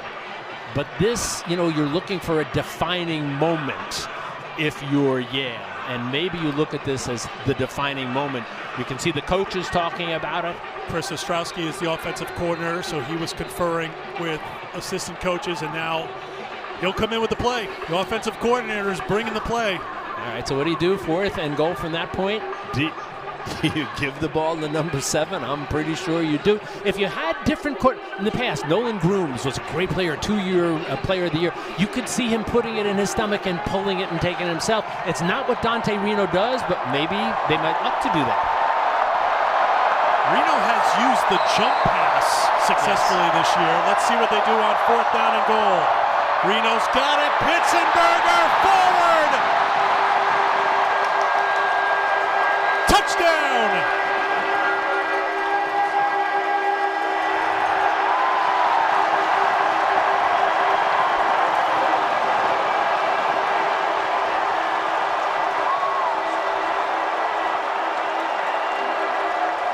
The official on the far sideline had his arms up early. There was a little bit of a delay in the scrum, and then the crowd made their noise. Pitzenberger wanted to go for it on 4th down. He wanted the football, and the captain pushes it in for the score. Over the top, not something you see often from him, that launch. You know what? There are times in a football game where a team has to say, this is who we are. We're going to show you who we are right now. And that was it. Now, it looks like they might be taking a look at this. Officials are running over. Yeah, remember, if they're going to on the field, it's called a touchdown. To overturn it, it has to be clear and obvious video evidence to change this call. I love Reno with the little pat on the back shove, like, go get it, Captain. Go do it. This is your game. Give the ball to 7, and 7, you make it happen. I can't imagine from that mass of humanity there that there would be any angle. And you can see the official through the arms and everything on the far side with his arms up for the touchdown. Yep. So he had the angle. We've got a lot of bodies with our replays there to look through, but for the moment, it's a touchdown for the senior captain. The ruling of a touchdown is upheld. Touchdown.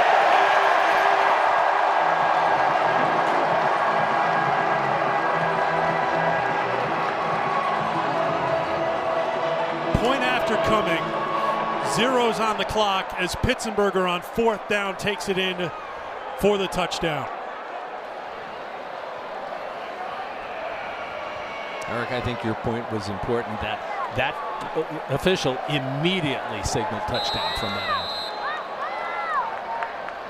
end. Here's Piper for the point after. It's good. And Yale is great in the first half in the game. They scored on their first play from scrimmage. They scored on the last play from scrimmage in the first half. Harvard on the season giving up on average 15 points per game. They gave up 31 points in the first half. You can see they haven't done that since back in 2004. Against Brown. Josh Pitzenberger coming into the field from the field house. Gave everybody a congratulations, congratulating hands out, and I'm sure saying to them, we got a lot more to go, boys, in the game right now. Harvard trailing Yale 31-14 at the Yale Bowl.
Benjamin Franklin. Berkeley.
Back in New Haven, the 141st playing of the game, and Yale back on the field with a 31-14 lead over Harvard. Eric Freed, Jack Ford back here with you. Over these last several years, Yale has been a team that has played their best football in the final weeks of the season. They have built up to the game. I don't know if anybody could have predicted what we saw in the first half, Jack. No, I don't think people would have been surprised if it was close, because Yale has been strong all year, great defense, Harvard overwhelming all year, but nobody, I don't think, expected Yale to jump out. And essentially what they've been doing is Yale has been winning all of the one-on-one matchups here and takeaways to start the game. We've seen from the very beginning where Harvard completes a pass, Yale takes it away, and then Yale now and going deep downfield, which is something they're not really known for. But as you said before, the Yale guys are making the one-on-one plays so far. Nico Brown with the big touchdown catch. Lots of smiles here at the bowl at halftime, but still plenty of time to go. Second half kickoff. Yale will receive when we come back.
Welcome back to the All-State Saturday kickoff as we get set for the start of the second half here under sunny skies at Yale Bowl in New Haven. Eric Freed, Jack Ford back with you. Yale to receive the second half kickoff. Kieran Core gets a leg into it. Breeze continues to pick up here at the back of Harvard here in this third quarter, so that sails through for a touchback, and Yale will bring the offense onto the field, led by Dante Reno. Jack, 9 of 12 passing, 155 yards for Reno. He averages 196 yards per game. That was a big half for the first year and a little player. bit unexpected. Yeah. Harvard said we got to stop number 7. They didn't think that Dante Reno was going to be the guy to hurt them as much as he has so far, but he has truly stepped up so far first half of this game. Yale scored on 5 of their 6 possessions in the first half against this Harvard defense. Reno with the quick pass outside. Another one of those one-on-one wins. A move to get extra yardage for Nico Brown. Brown in the first half, 6 catches, 122 yards. You take a look at the numbers from the first half. This is the third game this year that Harvard has trailed in. They trailed Princeton for all of 3 minutes and 32 seconds. They trailed Penn last week. It was 27-14, by the way, in that game in the second quarter before Harvard came back to win. How do you know all these things? I love being next to you. I just listen to all you. of these stats. I just listen to Story Time with Jack. It's my favorite time of the day. Not much happening there for Pitzenberger. Now our research department's getting in and one-upping me, apparently. All right, I see what you guys are doing there in the truck. Got to go back to 2006. The type of comeback that Harvard needs. Huge third down now. Yale needs to keep the ball and keep their momentum, not turn it over to Harvard. Reno with a quick pass right at the line to gain, and that will move the chains. Santiago with the reception. Dante Reno has now completed 8 passes in a row, Jack. He is. I've seen a lot of his games this year, and people talked about talent, but he's going to have to develop and grow into it. But he is as good today as I have seen him all year long. Back to the ground for Pitzenberger, who turns it inside. Takes it out to the 41-yard line. Pitzenberger in the first half, 21 carries, 75 yards. Came in averaging 121 yards a game, good for 5th in FCS football. So far, Yale has been winning these early downs. We talked about the Harvard coaches said, no, we have to stop in early downs. Yale has been asserting themselves primarily because of that guy, number 7, winning those early downs.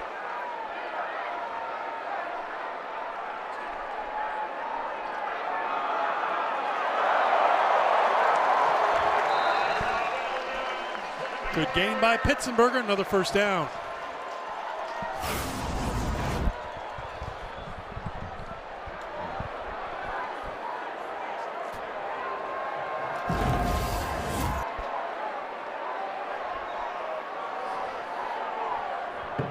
Pitzenberger once again running through tackles to establish this first down for Yale. Yale, said before, have to move the chains a couple of times. Continue the momentum they had in that first half, not let down in the second.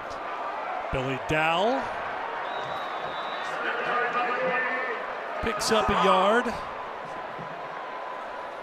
Alex DeGreek, one of the leaders up front, number 79, the senior from Rochester, Minnesota, sack leader on this team. We talked about how Harvard has protected Craig this season. Well, that Yale offensive line has done a great job with Dante Reno in his first year as Yale's quarterback, giving up just 7 sacks this season, tied for the league lead with Harvard. This helps as well when you get rid of it quickly like Reno has been doing. Another third down play coming up. Santiago has the reception. Yale has been so good. Dante Reno sees that soft coverage on the edges, and Harvard has been, they don't play a lot of press man-to-man. They're not that kind of a defense. They have a lot of talent back there, but we've seen now you're getting some press on the left side here, but again, a little bit of a cushion on the right side. Let's see what Dante Reno does with it. Changing up the call here as they had a chance to see what it looked like Harvard might be doing with their defense. Looked like Ty Bartram might have been coming, put some pressure on. Here comes the blitz. It's picked up. Reno just throws it up for grabs, and making the adjustment again is a Yale receiver. It's Santiago for the first down. 29 yards. So far for Dante Reno, this has been a clinic on how you get the ball to your wide receivers on deep patterns. I get first key, time to do it, although somebody got in his face. Underthrown, deep ball, receiver makes the adjustment, defender can't, first down. Pitzenberger, a couple of touchdown runs in the first half. 36 career touchdown runs for the senior captain, second on the all-time list in Yale history. You mentioned the great Mike McLeod, far and away number 1 with 54 in his Yale career. Mike had a spectacular career. I got to know him a lot. He and my son were in the same class, same groups together. I tell you what, I've seen a lot of Josh Pitzenberger over the 4 years. I don't think I've ever seen him run as much as a man possessed as he's doing in this game today. Playing against Yale will have that effect on you.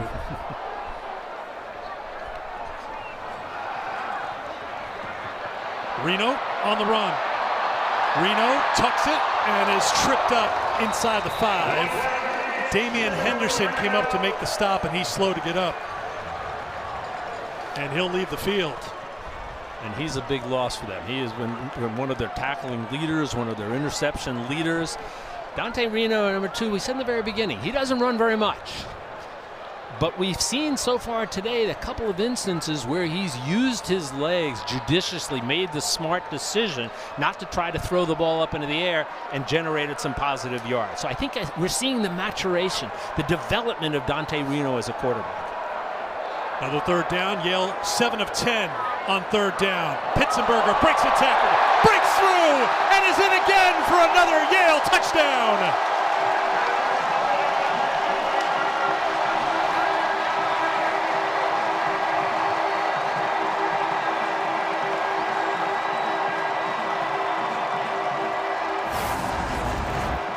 So watch this hit in the backfield. Looks like they have him nailed. 2 guys have shots at him.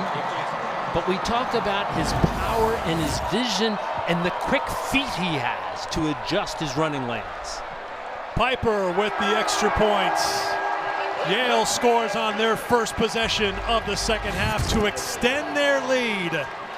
Bulldogs need a win to earn a share of the Ivy League championship and the automatic bid to the FCS playoffs. Pitzenberger getting it done.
Kickoff Week 12, NFL Sunday, 10 a.m. Eastern, with the Countdown crew on ESPN and also on the all-new ESPN app. All the early breaking stories, injury updates, and more right up to kickoff. And Monday Night Football, this is where I'm supposed to say Christian McCaffrey, but instead we're doing the game, so I'm saying Kyle Juszczyk. Absolutely. Kyle Juszczyk, the all-pro fullback for the 49ers, had been an all-Ivy tight end for Harvard here, so let's give him a good pitch. I throw that in there because I know it's Harvard-Yale, so I'm mentioning the Harvard guy who's leading the 49ers against the Panthers. 8 a.m. Eastern, 5 Pacific on ESPN. Deportes and the all-new ESPN app. Peyton and Eli will be on ESPN2. Coverage starts with NFL Live at 3 Eastern. Scott Van Pelt and the Monday Night Countdown crew at 6 Eastern time. Here's the Harvard and Yale NFLers. Let me tell you something. The Ivy League has been putting average 20, 22 guys on NFL rosters to start every season. There is good quality football being played here. And we're also you're seeing quality depth now being developed by the Ivy League teams. So that's a good indication of it. You know, you and I talked all week about, here's the question, is the Yale defense going to be able to keep up with the Harvard offense? Jaden Craig had been leading this offensive, explosive team all season long. I don't think we ever thought the question would now be, can the Harvard offense do something against the Yale defense? Well, it's obvious that the Harvard offense can't have empty possessions because the Yale defense can't be stopped right now. Again, we talked at the beginning of the half. All right, very important. Yale get the ball first. That they at least move the sticks a few times, create some momentum. Don't give up. Don't cede that momentum to Harvard. They just took it and went down the length of the field. Josh Pitzenberger in the end zone one more time. Gain of 5 on first down for Gordon. Here's Craig to throw on second down and 5. Plenty of time. Flag comes in, most likely holding, so we'll hold off on this play. Tattersall with the reception, but it's coming back. Holding. Offense. Number 77. 10-yard penalty. Second down. Spencer Doan gets whistled for the holding penalty. Saw Coach Andy Orrick just kind of shaking his head. Plenty of time. That's one of the few times that Jaden Craig has had plenty of time to deliver the ball. One of the reasons he had plenty of time might have been because of the hold. That occasionally factors into it. But it's what we said before. Harvard just seems to be out of sync and certainly on their heels. Craig on play action. Gets rid of it. Had to get rid of it quickly. More flags fly, and this is going to go against Yale. Roughing the passer penalty coming against the Bulldogs. Craig is still down. Personal foul. Roughing the passer. Defense. Number 2. 15-yard penalty. Automatic first down. Jaden Craig being looked at. Appears that he's okay. Ezekiel Elliott was putting the pass rush on. We talked before, he's got 10.5 sacks. He has been their dominant force. You can see him works his way, spin move to the inside, and it's that arm to the helmet, to the head. And Elliott puts his hands up saying, no. But whenever an official sees that contact to the head of the passer, Ezekiel Larry, I'm sorry, whenever you see that head, that arm to the passer's head, they're going to call it. Ezekiel Larry has had a fabulous year. You know, he had a great freshman year. He left here, went to San Diego State for a year, and then realized this was the place for him, came back. And since he got back here, Ezekiel Larry has just been tearing it up for this Yale defense. Craig to the sidelines. Dante Torres in at quarterback, 7 of 12 this season. And Torres to throw and completes it to Dean Boyd, who is brought down after picking up a first down. So keep an eye on that Harvard sideline to see if they stick with the junior from East Northport, New York, or if Craig comes back in. And here comes Craig back onto the field after Torres throws the completion. If he's okay medically, he's not going to stay off of that field. He's that kind of a competitor.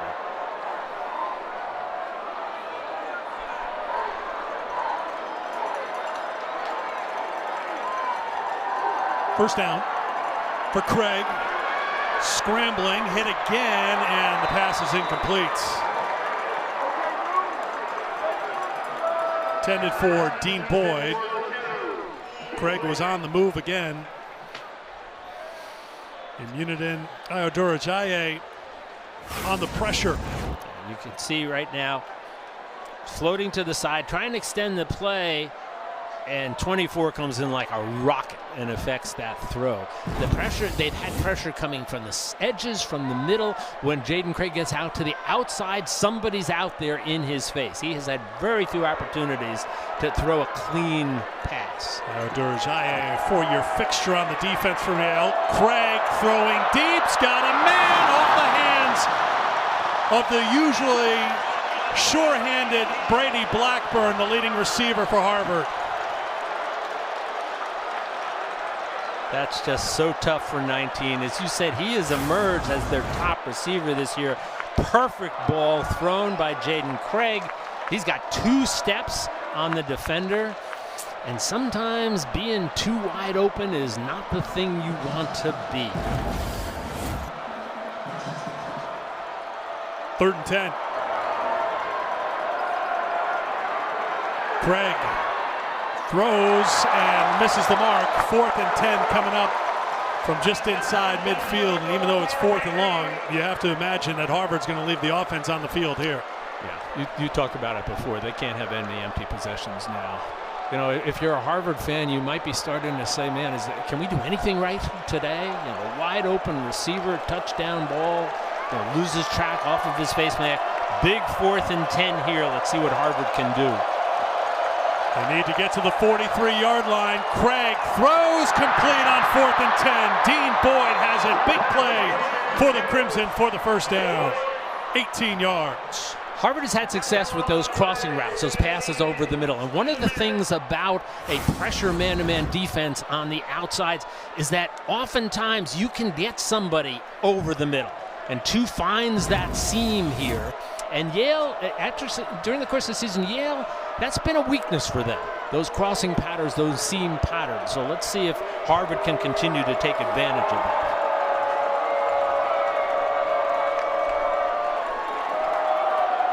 To the ground. Yale's ready for it, though. Nowhere for Bascon to go. Brandon Webster leading the charge. Abu Kamara was in pursuit as well. You know, it's funny, you listen to the announcers say tackled by Ford Kamara, and essentially you can almost say that every play. I've rarely seen a guy, and they put him everywhere. They put him in the slots, they put him back at safety, they put him on the edges, and the defense has no idea where he's coming from. Ivy League Defensive Player of the Week after the 10 tackles last week at Princeton. Craig slides down. He'll be spotted at the 30 where he started the slide. Gain of 6, 3rd and 4 to come. There is absolutely no quit in Jaden Craig. Harvard working quickly. Craig throws the quick out. Great grab. Blackbird holds on to this one to pull it in for the first down. Blackbird basically a one-handed catch, reining that ball in and tucking it in. We talked about Jaden Craig. He's just a warrior. I mean, he's just a competitor.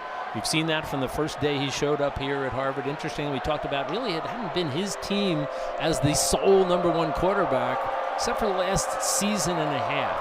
But he gives you a sense right now of the talents he has, that competitive drive that he has. 1st and 10, play action to Bascon. Craig looking and now running and shoved out of bounds, and a late flag comes in, so they're going to tack some yardage onto this run. Webster is going to get called for the late hit. That's just completely unnecessary by Webster. He's completely out of bounds. And I'm sure the Yale coaches are going to say to Seven, what are you doing? We're in a good position here. We've got control of this game. You don't want to give them extra yards. And it's just kind of puzzling to see why. And it wasn't as if he needed to drive him out of bounds. He was already there. Personal foul. Late hit. Defense, number 7. Off the distance to the goal. First down. And Webster's been a leader on this team. He's a tremendous player. And I'm sure, you know, when they sit down and look at the tape of this and the coaches will say to him, you know, just you kind of lost it for a moment there. Ball is spotted inside the 10. 1st down and goal for Harvard. Inside of 5 minutes to play, 3rd quarter. Craig gets rid of it, finds Tattersall for the touchdown.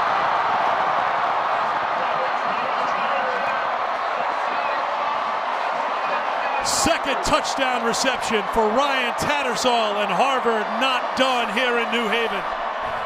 They'll go for 2.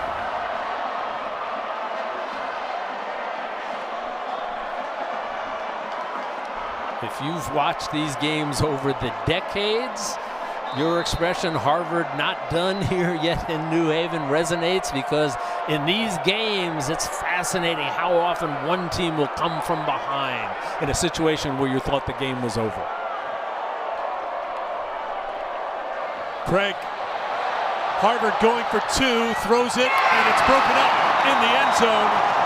Reska, the intended receiver, Daquan Gonzalez, knocked it away. Senior from East Stewart, Florida, who was battling injury, but you knew he would pedal back to be on the field for the game. Gonzalez, we can look, the touchdown right now. And Jaden Craig puts the ball up high to his big wide receiver to make that. Then a good play by Gonzalez to knock down that ball. Yale 38-20.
Big play on that scoring drive for Harvard was Jaden Craig's 4th down conversion. The pass on 4th and 10 to Dean Boyd.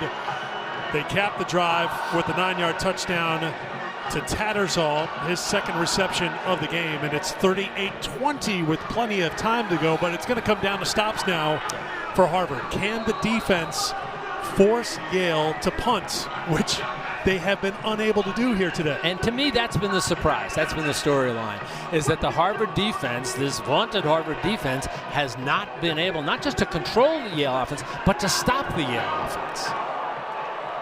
Core will boot it out of the back of the end zone.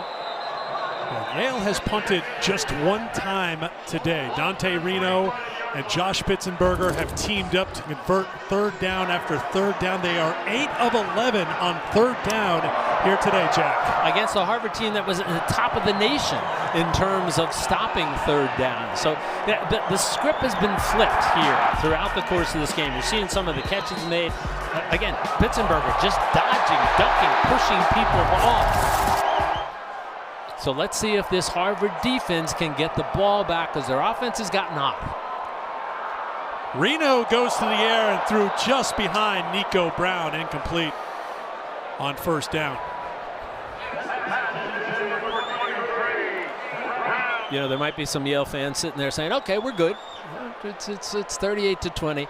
If you're an old-time Harvard-Yale fan, you're going to remember that there were a lot of times when nobody was ever good. And I'm going to take you back to 1968, where Yale was ahead 16 points with 42 seconds left, and Harvard came back to tie it. So if you're an old-time Yale-Harvard fan, you know that these games are never over until they're over. Fumble, Pitzenberger. This will be the first time he's brought down for a loss. Picked it up, tried to advance it, brought down at the 15. First year Brandon Ukanu was on top of him. You know, it almost looked as if Dante Reno was trying to pull that. And again, they have that sort of option in their playbook, but they don't use it often. But it looked to me like he was almost trying to pull that one back. This is now a big, big down for the Harvard defense to try to get a stop here. Yale goes conservative on 3rd down and 17, trying to, at the very least, run some clock. So it is 3 and out. The first 3 and outs for Yale's offense today. Well done by the Harvard defense when they needed the stop. And a reminder, Reese Keeney will be kicking in to the wind here on this punt. And we've seen how difficult that's been. As you said, just a good stop. Harvard needed that to try to stay in this. Smart play by Yale. Don't try to force in the first down and give them good position. Line drive will skip on the turf. This will turn out to be pretty good net kick for Yale. 53 yards into the wind. So that is a job well done by Yale's punter. Harvard's offense back on the field when we come back.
Count Harvard out at your own peril.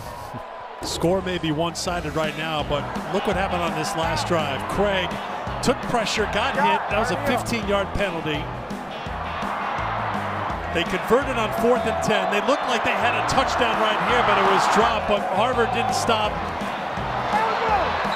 Came back to Blackburn for the completion. Then Tattersall went up to get his second touchdown pass reception, and things could be turning Harvard's way right now. Gives you a sense of the quality, the character of this Harvard team, that they are not giving up, and they're looking at it saying, you know, we got a quarter and 3 minutes left. There's a lot we can do in that team. DJ Gordon on the carry has got maybe a yard. Ezekiel Larry, first one there on the stop.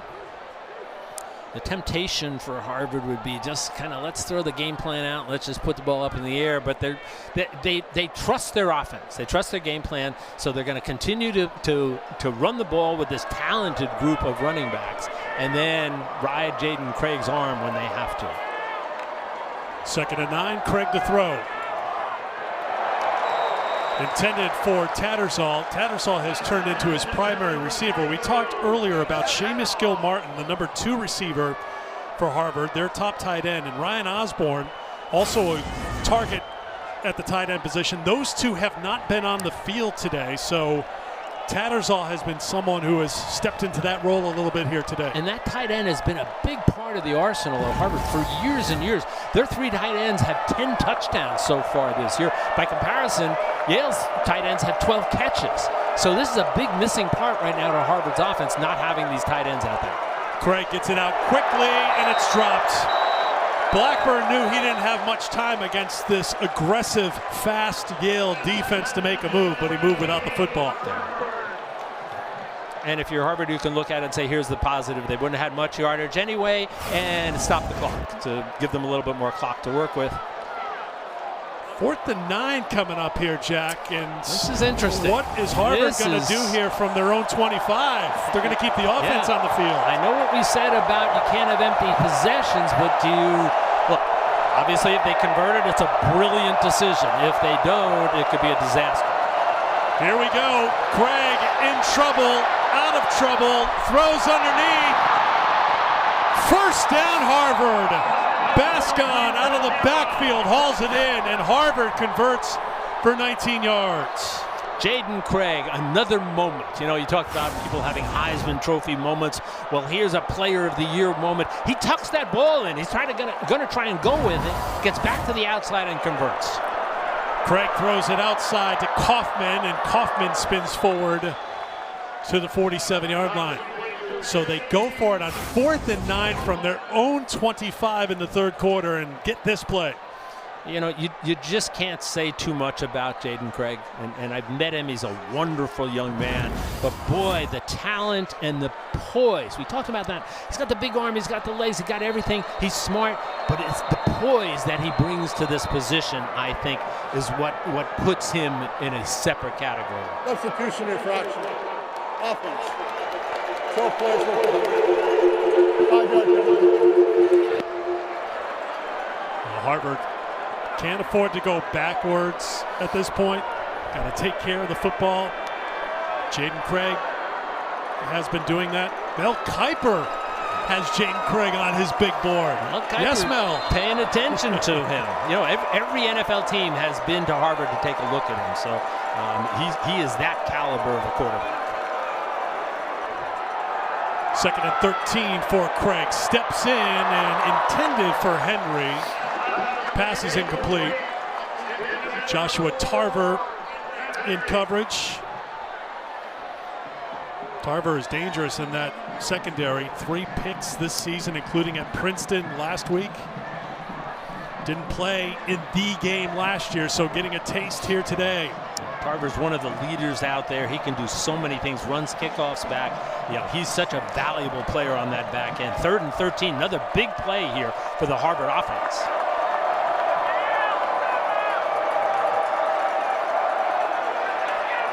Craig in trouble, gets away, and it's almost intercepted. Billy Eastup, we talked about the sophomore from Phoenix before, with Osise Danian, the strong safety, second team all-conference, out with an injury. More time for Eastup, and almost a primetime play here for the strong safety. Saw the pressure coming from the left side. Ezekiel Larry once again relentless in the pressure, dropping Jaden Craig even deeper, so he did not have a lane to develop to get that throw off. And Coach Andy Orrick says, okay, let's not going to try this a second time for 4th and long. 4th and 13 this time. The kick is hauled in inside the 20 by Santiago, and Yale will bring the offense onto the field. We'd love to talk about the history. How about recent history in the game? Last year, Yale won it 34-29. 2 years ago, it was 23-18 here at the Bowl. Yale was down in the fourth quarter. Nolan Grooms with the touchdown pass. Tony Reno and the Bulldogs celebrating a win here in New Haven. Abu Kamara had the pick 6 last year. Yale never trailed. Pitzenberger had a rushing touchdown and a receiving touchdown, showing off the moves, strutting into the end zone. Yale has won 3 straight meetings in the series, and on top by 18 with 1 minute and 32 seconds to go. Our clock is stopped. The clock in the stadium is running. A little chilly here in the building, so sometimes things freeze up. You know, in the history of this series, being a favorite means nothing. Being the home team means nothing. There's no real home team advantage here. It's split either way. So that's what's made, one of the things that's made this game so great. Pitzenberger pushing forward. Bring up a 3rd down and a long 2 here with 50 seconds to go. Clock running. 38-20 Yale over Harvard here in the 3rd quarter. Once again, the winner gets the first ever automatic bid to the FCS playoffs.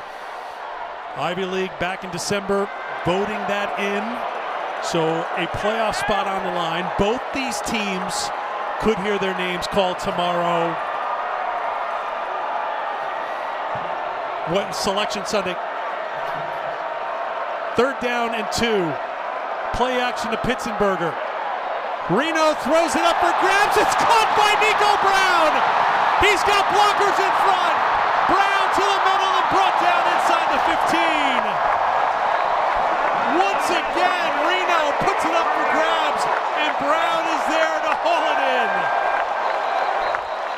This is like a Hollywood script for Nico Brown. You talked about before how little he got to play for 3 years. Dante Reno trusts him, fits that ball into an amazingly tight pocket. That was maybe the best throw Dante Reno has had all season long. He gets it to his receiver, and then Nico Brown just turns it into, once again, the Nico Brown show here today. When Yale's needed to play, they've gotten it. When they've needed fans to take off their shirts, they've gotten it. It's all coming up Eli right now as we head to the fourth quarter in New Haven.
Top of Harvard, 38-20 here at Yale Bowl. Next stop on the F1 schedule, third annual Las Vegas Grand Prix. It's tonight under the lights on the Strip, 11 Eastern, 8 Pacific on ESPN. Our pre-race coverage starts at 10 Eastern, 7 Pacific on ESPN, ESPN Deportes, and the all-new ESPN app. Reno to Brown, 61 yards to close out the third quarter. Brown now with 8 catches and 189 yards. First play of the fourth quarter is first down and 10 for Yale at the Harvard 12. They go on the ground looking to run it in for another touchdown! Lucius Anderson takes it in.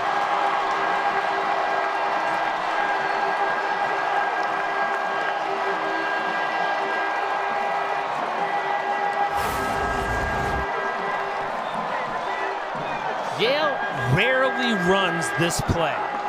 The wide receiver sweep here. We've heard that this freshman had a lot of talent, but to be given the opportunity, I'm pretty sure he's a freshman, given the opportunity to a touchdown against Harvard. He is a freshman. had 4 catches for 52 yards in 6 games played, and shows up and runs it in from 12 yards out to give Yale another touchdown. Again, something that Yale has rarely run. Show it just this time. Save it for Harvard. Great blocking on the edge. Allows him to cut it in. So if you're a freshman, how about this moment in your first Harvard game? Well, I want to bring it back to, he's not a freshman on the roster, Dante Reno. He's a sophomore, but this is his first year at quarterback. You just mentioned about some of the throws he's made and how poised he's looked here today at Yale Bowl in one of the biggest moments in Yale football history. And I've seen enough of these games to know that there are some great players here that just maybe didn't shine as much in a Harvard-Yale game here. But Dante Reno, as we said, no meaningful snaps for 2 years. And now he's developed to the point at this game, the 10th game of his season, he has certainly just been a star. We've seen some throws from him that, not that he couldn't make it, but they didn't ask him to make it during the course of this season. But Jack, his efficiency, 15 of 19, 273 yards and 3 touchdowns. This will go for a touchback. You could take his numbers, Dante Reno's numbers, or Nico Brown's numbers, and either of them would be not just Ivy League Offensive Player of the Week. These could be National Offensive Player of the Week numbers. On the other side, Harvard just has not had an answer defensively. They just have been unable to stop this Yale attack. Now, we've mentioned that Yale is just winning all of the matchups here. They have been since the very beginning. Harvard goes to the ground. Meanwhile, Yale's defense has kept that running game in check. Zarian Jackson-Bass with a stop. You know, I don't mean to suggest in any way that Harvard is just not playing hard or just kind of lying down. But let me finish the thought after this play. 2nd and 8. Big blitz from Yale, and down goes Craig. Such an aggressive defense. 34th sack this season for Yale's defense. That's the best in the Ivy League. J.P. Schmidt came on the blitz. J.P. Schmidt, the delayed blitz up the middle. What happens is you delay it so that all of the other offensive linemen have matched up with defensive people, and it leaves that opening for him as a free runner. 3rd and 18. Craig out of trouble. Scrambling, throws against his body and throws it. Caught! What a play by Jaden Craig. Brady Blackburn with the catch. That's a first down for the Crimson. Jaden Craig, he's a competitor. He is the real deal, the entire package. Doesn't make any difference what the score is. This guy is going to come after you. Not many guys have gotten away from the Yale pass rush this season. That's going to be a short hop, incomplete. I want to go back to your original thought. As you see that completion, I went for 21 yards. About mindset in this game for Harvard and Yale. Yale came in with this extraordinary sense of urgency. This was a must-win playoff game for them. Harvard came in, and I'm not saying that they haven't played hard, but they knew they had to share the title. They knew they're most likely, even if they lose, going to get into the playoffs. And you have to wonder how the difference in the urgency has manifested itself in this game. Pass to the outside. Kaufman brought down at the 40-yard line.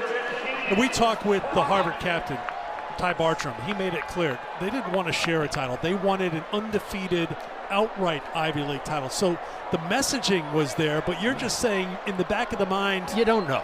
You don't know. And I'm not trying to diminish. This is a great Harvard team. Great, a historic Harvard team. But you don't know. Craig on the run, throws it up, and a flag comes in. Tattersall was the intended receiver.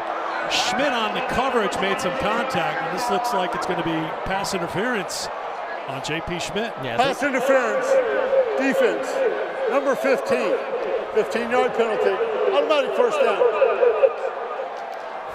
Looked like a lot of contact. Jaden Craig constantly on the move. Almost a spectacular one-handed catch. You know, you had a little hand fighting on both sides, but the officials are looking at it saying too much from number 15. First down for Craig. Bascon. Yale working hard to gang up on him, tough to bring down and keep him in play and keep that clock running inside of 13 minutes now to go in the fourth quarter. If Yale wins, they are going to the NCAA playoffs, and they will be co-champions with Harvard in the Ivy League. Harvard would need to wait for the selection show noon tomorrow here on ESPNU and hope they'd be announced as an at-large bid. And I just want to finish that thought you made before. They certainly, in our opinion, have done everything to warrant an at-large bid. As a matter of fact, if they win here today, they would have probably been considered for a first-round bye. That's how good their season has been. They're a top 10 team, and one game on the road shouldn't take away from their consideration from getting in. There should be two teams in the playoffs from the Ivy League if Yale gets this victory here today. And wouldn't that be great for the Ivy League? Finally, they're allowed to play in this, for them to get two teams in the first time. Craig throws it up towards the end zone, and it is caught for a touchdown. Blackburn hauls it in, and Harvard has a score. They'll go for two again. You got to feel good for Brady Blackburn. He's played a wonderful game, but he had that drop earlier where he was wide open, and this is a spectacular catch. Great throw, once again, over the shoulder, stretching out back. Just a marvelous throw and an even better catch by Blackburn. With Kamara on the coverage. So once again, Harvard goes for two, unsuccessful before. Craig will be the intended receiver. This worked against Penn at Harvard Stadium a couple of years ago. Tattersall to Craig. Craig to Tattersall had worked for a couple touchdowns. This time it works the other way for a two-point conversion. We share it. There's the touchdown. Again, that's great coverage. Abu Kamara all over him. Great coverage. Better throw, better catch. Little trick play here that they've done before. Harvard staying in this game.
Final day of the regular season in the Ivy League.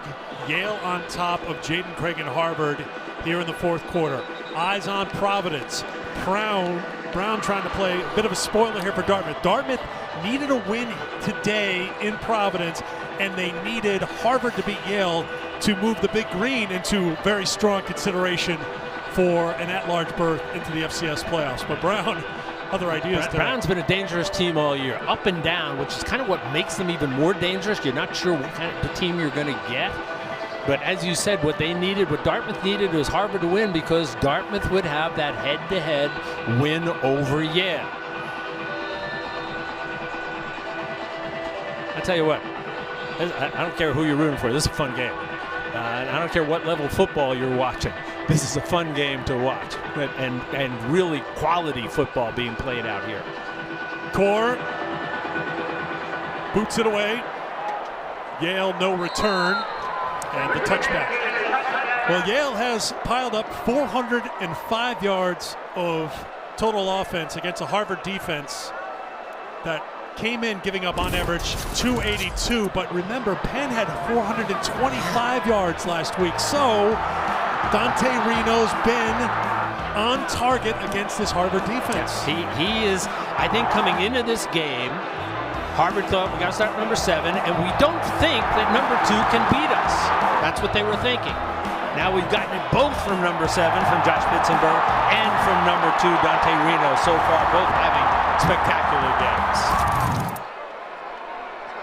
Pitzenberger gets the handoff, and it's a good run on first down as Pitzenberger picks up about 9. You could see Harvard, player number 8, just kind of putting his hands at his head afterwards, like he's saying, what do we got to do to stop this guy? Watch number 35, Sean Line, as he came in, went down awkwardly as he made the tackle on Pitzenberg, and he is the player who is down for the Crimson. Their leading tackler this season, junior being attended to on the field with 11:31 to go in the fourth. Back in a moment.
Saturday Kickoff is brought to you by Allstate. You're in good hands.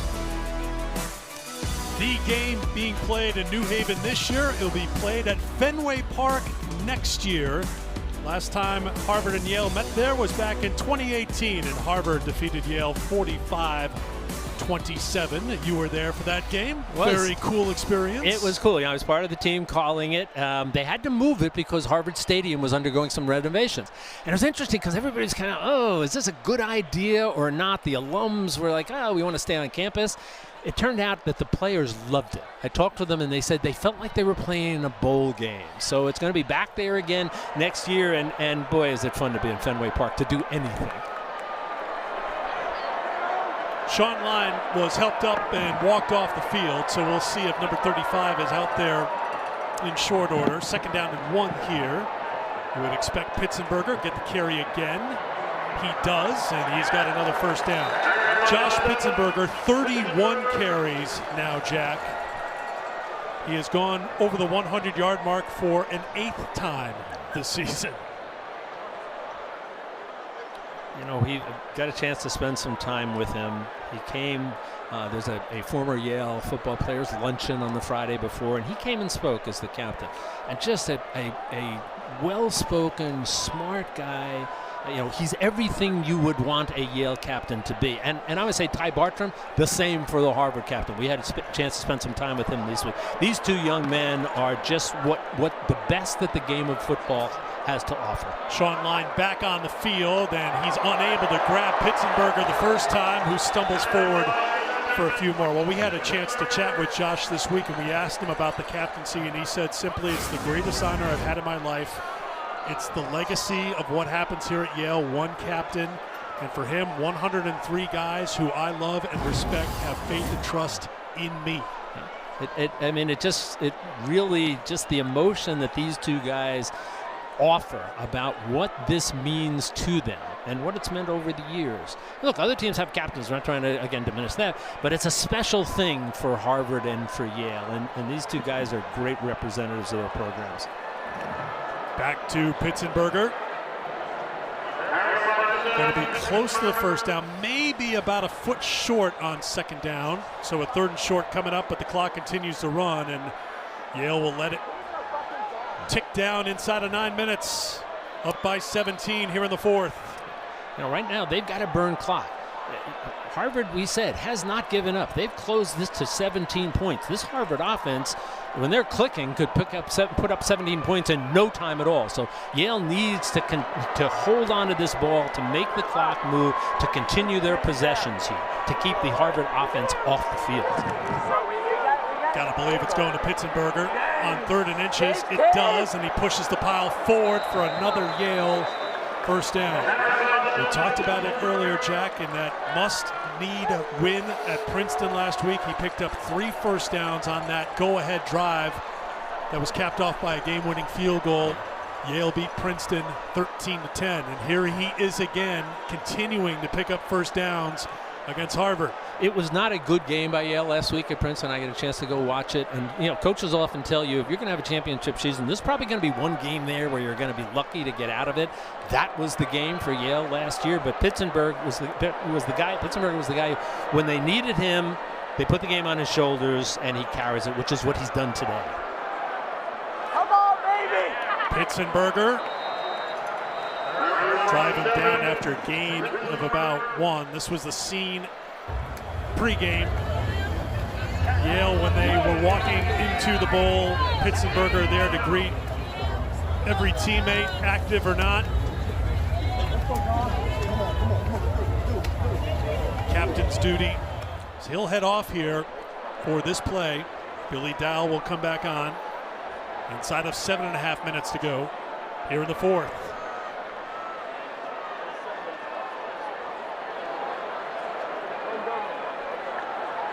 Play clock down to 4.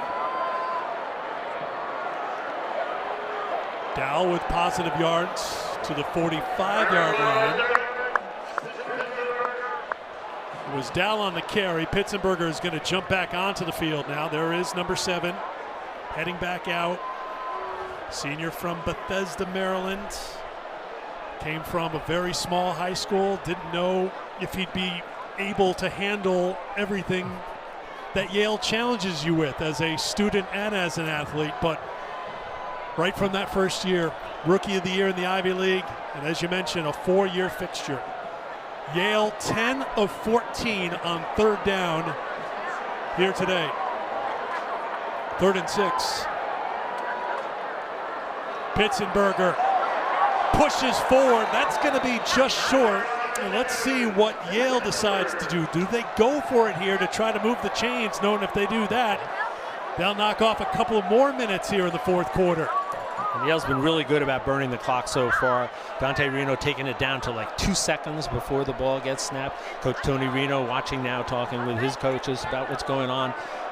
Clearly they are going to go for it here with a 4th and very short. And look, there's still 6 minutes left. I'm not saying that would end the game, but boy, would it put Harvard in a really tough position if Yale's ever able to convert this. Yale's going to have to call a timeout here, you would think. Play clock down to 3. And a flag comes out. Well, they should have probably burned the timeout. Yeah. Offense, number 22. 5-yard penalty. 4th down. That's a big mistake for a team that has not made any mistakes so far today, but you got to think somehow there was a miscommunication there about when they realized that the clock was running down about stopping it. And that's, you know what, it's a big penalty. That's a big swing, because odds are they would have been able to pick up that 4th down, and now they have to give the ball back to Harvard. So the punt team on. Blackburn back to return it. Keeney to boot it away for Yale, trying to pin Harvard deep. That's up on the wind a little bit, heading into the end zone for a touchback. We'll take a timeout. 5:28 to go in the 4th quarter. Jaden Craig and the Harvard offense on the field when we come back.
Reminder, plenty more football to come today. Bottom of the hour on ABC and also on the all-new ESPN app. 17th ranked Texas in Austin taking on the Razorbacks. 7:30 Eastern. 20th ranked Tennessee taking on Florida in the Swamp. Remember to tune in for the Home Depot College Football Awards Show Friday, December 12th, 7 p.m. on ESPN. Spotlight on the Tennessee Vols wide receiver. Spotlight on Jaden Craig here as he's back on the field for Harvard, trying to mount a big comeback here for the Crimson against Yale. Dean Boyd with the reception. Gain of 8. You mentioned the pro prospects for Jaden Craig. Mel Kiper's got him on his quarterback big board. As Craig set the throw here, he is on track to graduate early, and as we've talked about in past years, if you are a graduate of an Ivy League school, you are out of eligibility in the Ivy League. You have to go play somewhere else if you have athletic eligibility remaining, and that could be an option for Jaden Craig next year. Yeah, he's going to have to make a decision. Because I got to believe there are a lot of coaches, and maybe they're hearing us right now saying this, but there are a lot of coaches that would love to have him, even if for just a year. That one is intended for Tattersall. E-step on the coverage. 2nd and 10 coming up.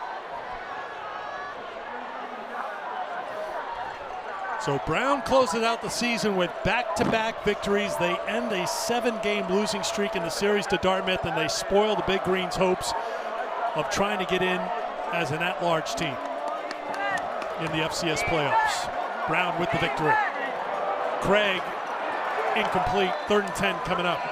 Again, what's at stake here today? If this score holds, Yale will be Ivy League co-champs, but because the first tiebreaker for the NCAA playoffs is head-to-head, we didn't have to go down to the 8th tiebreaker. And they like worked it all the way down to the 8th. You prepared us for that. Just need the first one, which is head-to-head. That means Yale would be the automatic qualifier from the Ivy League. Harvard would be counting on an at-large bid, but Harvard's undefeated right now. They are ranked 10th in the country. You would expect them to hear their name called tomorrow. Frankly, it would be a shock if their name isn't called tomorrow during the selection It would be astonishing because and they worked their way up. As I said, they were different times, 7th or 8th in the nation here.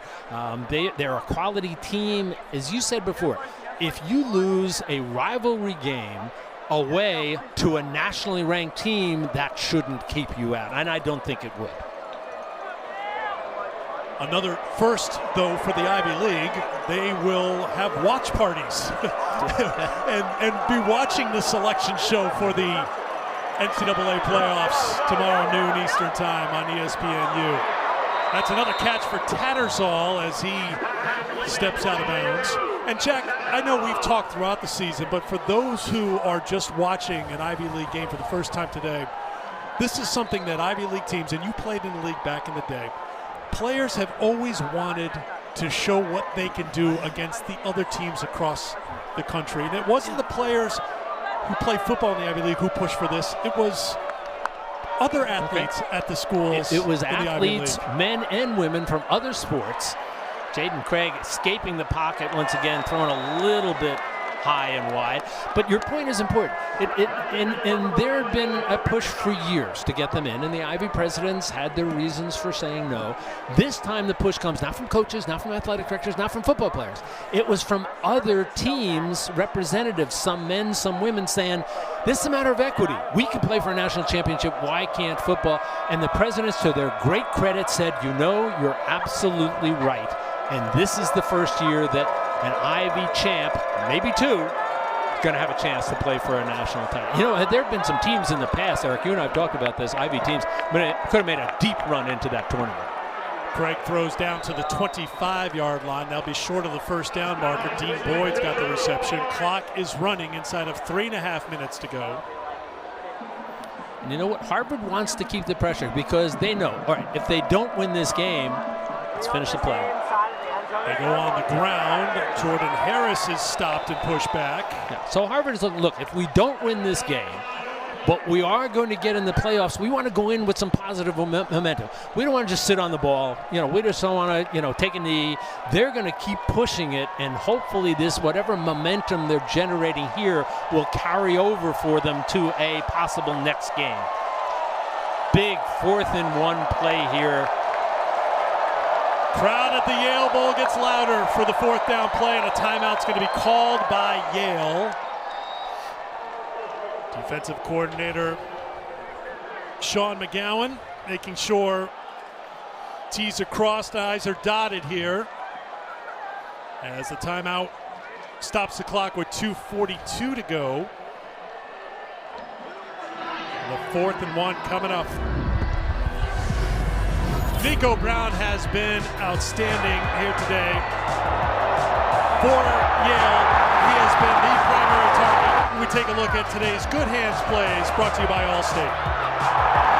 Nico Brown has basically had a career day here today for a guy, and we can't stress so much. He wasn't on the field for 3 years for all sorts of problems. And he gets his chance this year. He makes the best of it. And in his first real Harvard-Yale game, he's a star. 4th down and 1 for the Crimson. Pressure up the middle. Craig breaks free. He's got enough for the first down. J.P. Schmidt hit him. Craig took some hard contact, but he's got the first down. Jaden Craig is a warrior. You know, he's the guy no matter what kind of team you're playing, you want a Jaden Craig on your team. No matter what the score is, he's putting his head down and getting that first down here because that's the kind of person and football player he is. Craig, flag is thrown, likely holding against Harvard. There's Webster on the stop. As the clock ticks down to 2 minutes, he'll get us to the 2-minute timeout, but first we're going to check on the flag.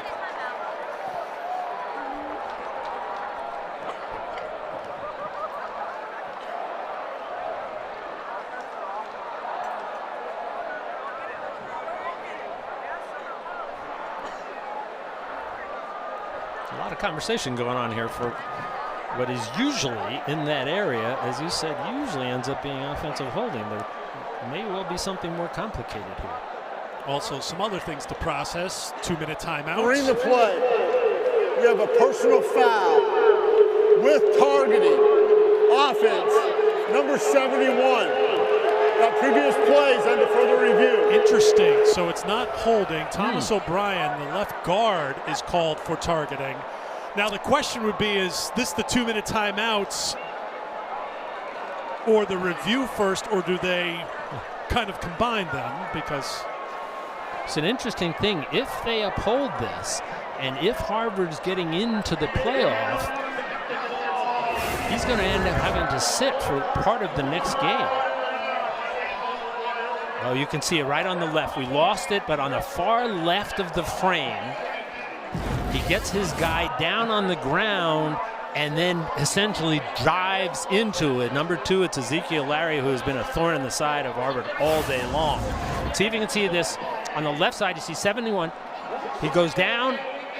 oh yeah, Oh, that's, you know, talking about something we mentioned this before for Brandon Webster on his penalty, saying there's just kind of no reason for that. And look, you got to understand the frustration level for Harvard right now. It has to be enormous. You know, these guys in a historic season wanted to finish it up the way they hoped to do with a win against Yale. Has to be. That's a frustration play. couple housekeeping things just to make it clear. They're going to do the review first, and then we'll have the 2-minute timeout. So we're in a holding pattern right now as they review this to see if targeting is going to be confirmed. And if that is indeed the case, and Harvard gets an at-large bid into the NCAA playoffs, Thomas O'Brien sits out the first half of that playoff game. Playoffs start next weekend on Saturday. And at this point, when Ezekiel Larry was on the ground, so he'd be considered a defenseless player. And that's clearly what they're looking at. And I'd kind of be surprised if they didn't uphold this call. But just as we said before, it's a frustration. You know, if you play in this game, it's so meaningful to you. You can see it right now, Coach Ulrich, and here's what good coaches do. And by the way, he's developed. He's been 2 years a head coach, and he's done a fantastic job. After review, the ruling on the field of targeting is upheld. Offense number 71 is disqualified for the remainder of the game. 15-yard penalty. 2-minute timeout on the field. So Coach Andy Ulrich having a conversation with his player. Todd Boyd laid it all out. We are now at the 2-minute timeouts. Yale 2 minutes away from an Ivy co-championship.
Introducing Verts.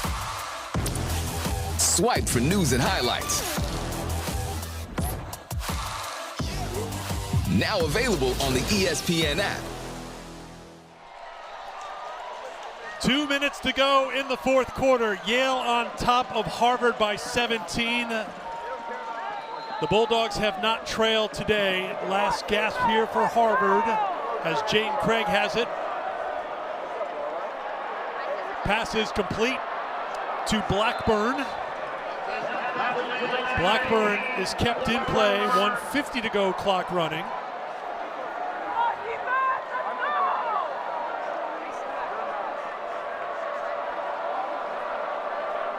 Craig now 19 of 37 passing. Has time, throws, and it's broken up.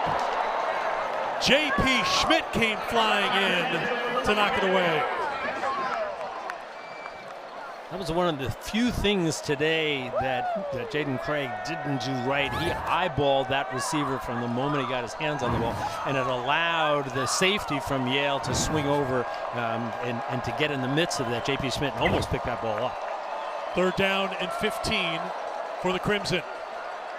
Craig throws it outside. Kaufman trying to find an opening, cannot. The question is, did he get out of bounds?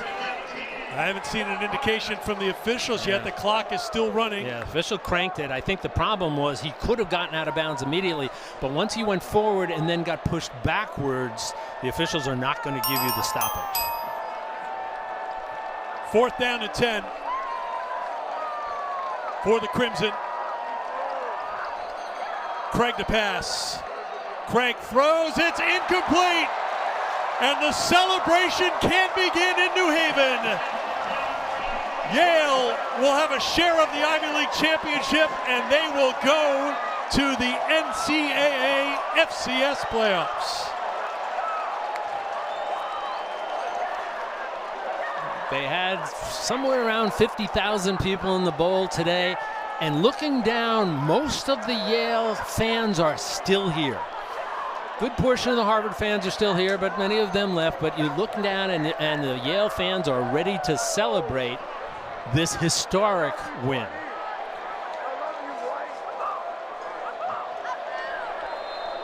Does it get any sweeter in the game than victory formation on your home field?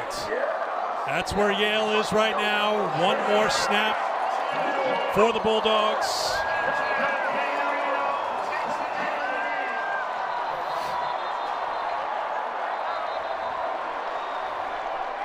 Dante Reno transfers from South Carolina. Timeout is called here.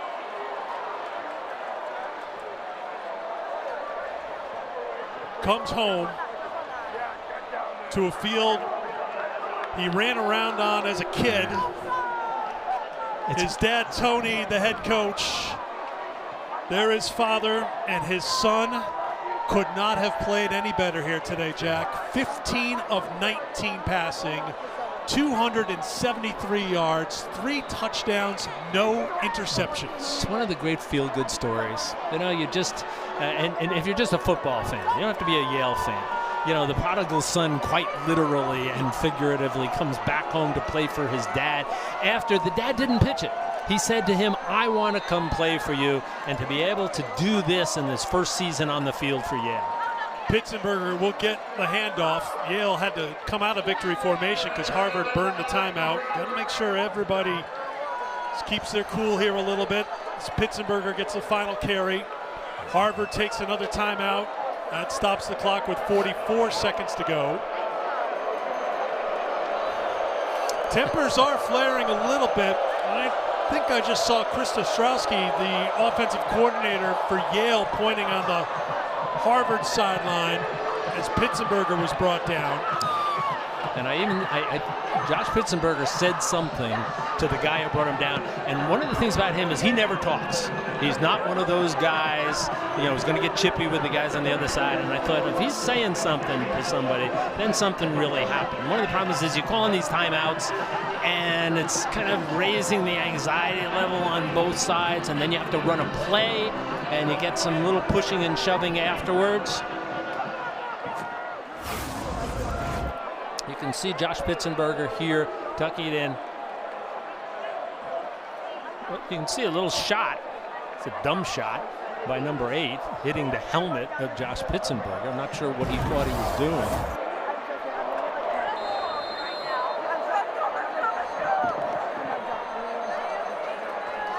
Back to Pitzenberger. Hello? Down he goes. And the final timeout called by Harvard with 38 seconds to go. They may put a little time back on the clock. Boos will rain down here from the bowl. Great moments. You want to talk about what this game is all about. All right, that's what this game is all about. Two sensational football teams. They come out, they bang it out. It means a whole lot. And at the end, you see number 7, Josh Pitzenberger, the Yale captain, and 21, Ty Bartram, come together. A moment of great respect between these two players and their teams and the schools that they represent. You know, if you have any question about the value of college football, take a look at that. Take a look at that moment of those two guys, and you'll realize that this is just indeed a great game played by wonderful young men. College football indeed. So Yale punts it away. Harvard out of timeouts. See if Harvard tries to get a block here. They bring some pressure. Now the Crimson will try the return with Blackburn. Not much room for him to find. He'll head out of bounds with 33 seconds to go. And one snap, and that should end things here, depending on what Harvard wants to do, if they want to delay the inevitable here at Yale Bowl. And that's a Yale celebration. You've seen sometimes in these games where coaches will extend it. They want to get their seniors on the field to say that they played a snap in a Harvard-Yale game. Not sure why we're burning so many timeouts here, but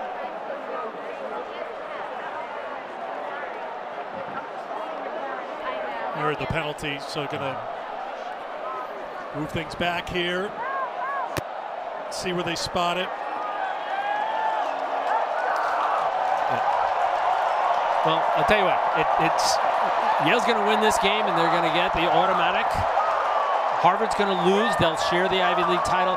But I got to suggest to the committee, if they're watching this game, that Harvard needs to be in this tournament. Not just needs to be, but deserves to be in this playoff, FCS playoffs, based upon the quality of their season and the quality of a team here that just refuses to give up.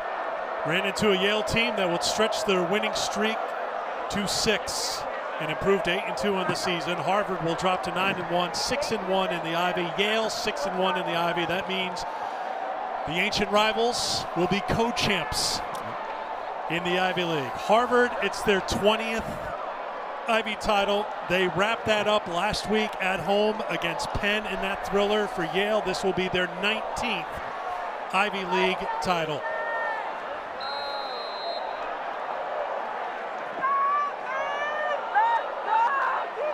Craig, a little shovel pass forward.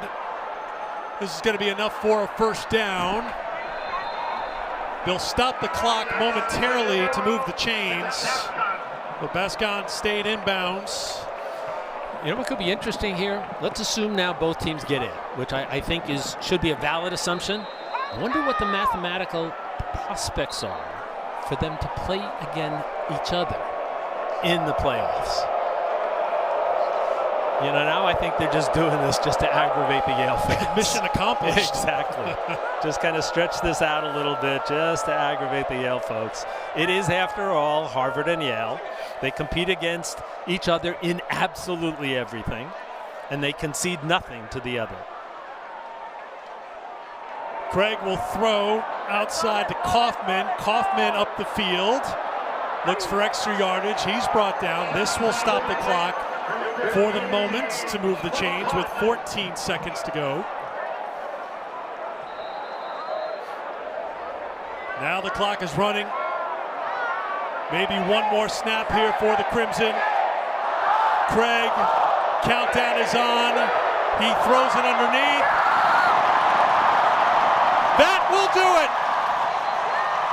Ivy League's first ever automatic bid to the NCAA FCS playoffs belongs to Yale.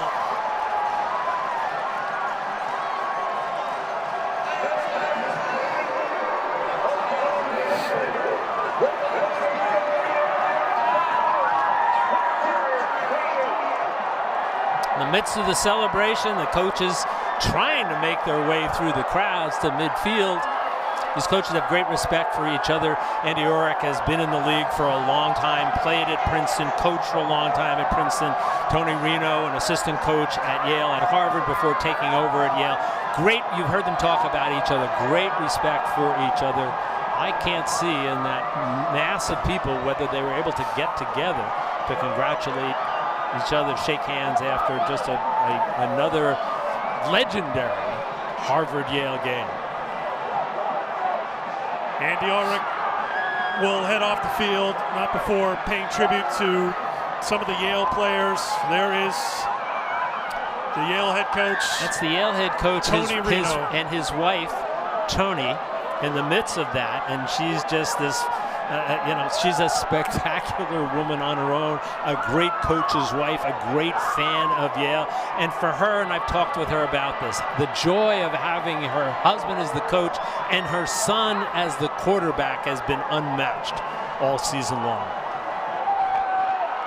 For Tony Reno, it's his 5th Ivy League title, and his son Dante was a big part of it. 15 of 19 passing, 273 yards and the 3 touchdowns. Can I tell you a story about the hiring of Tony Reno? I was on the committee. This was 13 years ago. Yale was in the midst of a 9-game losing streak against Harvard. Tony Reno comes in. He has a binder where he's laid out every day and every minute of practice for the next year until the next Harvard-Yale game. And one of the first questions posed to him is, what can you do to stop Harvard from beating us every year? And his answer was, I've got a plan. And have a plan indeed. Plan came together today, Jack, right from the very start. Harvard had the first snap. Yale came up with the takeaway on the strip by Brandon Webster. On the next play, Dante Reno found Santiago for the touchdown. And so now Yale is up to 19 titles. Harvard's actually at 20 now. They were looking for their 8th outright championship. So they have to share it with Yale. Now the question is, and if you've pointed out, the season should continue for Harvard. We know it continues for Yale. They'll find out their place in the FCS playoffs tomorrow, noon Eastern time. ESPNU is the selection show. We fully expect Harvard will and should have their name called. They have played themselves into that position where they should be getting their shot at the national championship. And hopefully that will take place and that will happen tomorrow. And it'll be interesting then to see where these teams end up in terms of seedings. 24 teams get into the FCS playoffs, to a championship tournament to win a national title. 11 are automatic qualifiers. Yale will now be one of those. The other 13 are going to be at-large selections where you and I agree wholeheartedly Harvard should absolutely be one of those at-large selections. First 8 teams have byes, right? And then the games are played at home stadiums until you get to the final, which this year is going to be played in Nashville. In the past, traditionally, it's been played in Frisco, Texas. The stadium there is being renovated, so they're going to be playing in Nashville, Tennessee. So that opportunity, one of the great things about this tournament is you have so many games being played in home venues. Draws big crowds, continues the interest, allows the fans to follow their team as they move forward into this tournament. So it's been a great tournament. It's been going on since 1978, and now for the first time ever, Ivy League football teams, Yale and hopefully also Harvard, are going to get a chance at a national championship. Now the question's going to be, will this Yale team be able to get out from this mosh pit to the NCAA playoffs? Look at this crowd, and these kids were just anxious about getting on. I mentioned before, and this is, I think, is pretty neat, is that all these Yale students are out here. They're all on vacation. Their classes ended yesterday. They have a week-long break for Thanksgiving, but look how many of them chose to stay to experience this game. And it is an experience. Having lived through it, it's kind of different as a player. You never experienced this. But then as a fan coming back and experience it, it's something that everybody looks forward to if you're involved in the Harvard or Yale communities. It's happened up at Harvard where the students have done all this. The students had the opportunity to win, see Harvard win championships and get out on the field. So it's just it is truly an experience for Harvard and Yale. Kudos to Josh Pitzenberger, the captain for Yale. 38 carries, 143 yards. He is in the middle of all that somewhere, celebrating. This is how the day began as he greeted his teammates, and then he found the end zone. Yale never trailed, and they are heading to the NCAA playoffs. A 45-28 win in the game. For Jack Ford and our crew, I'm Eric Freed. So long from the Bowl.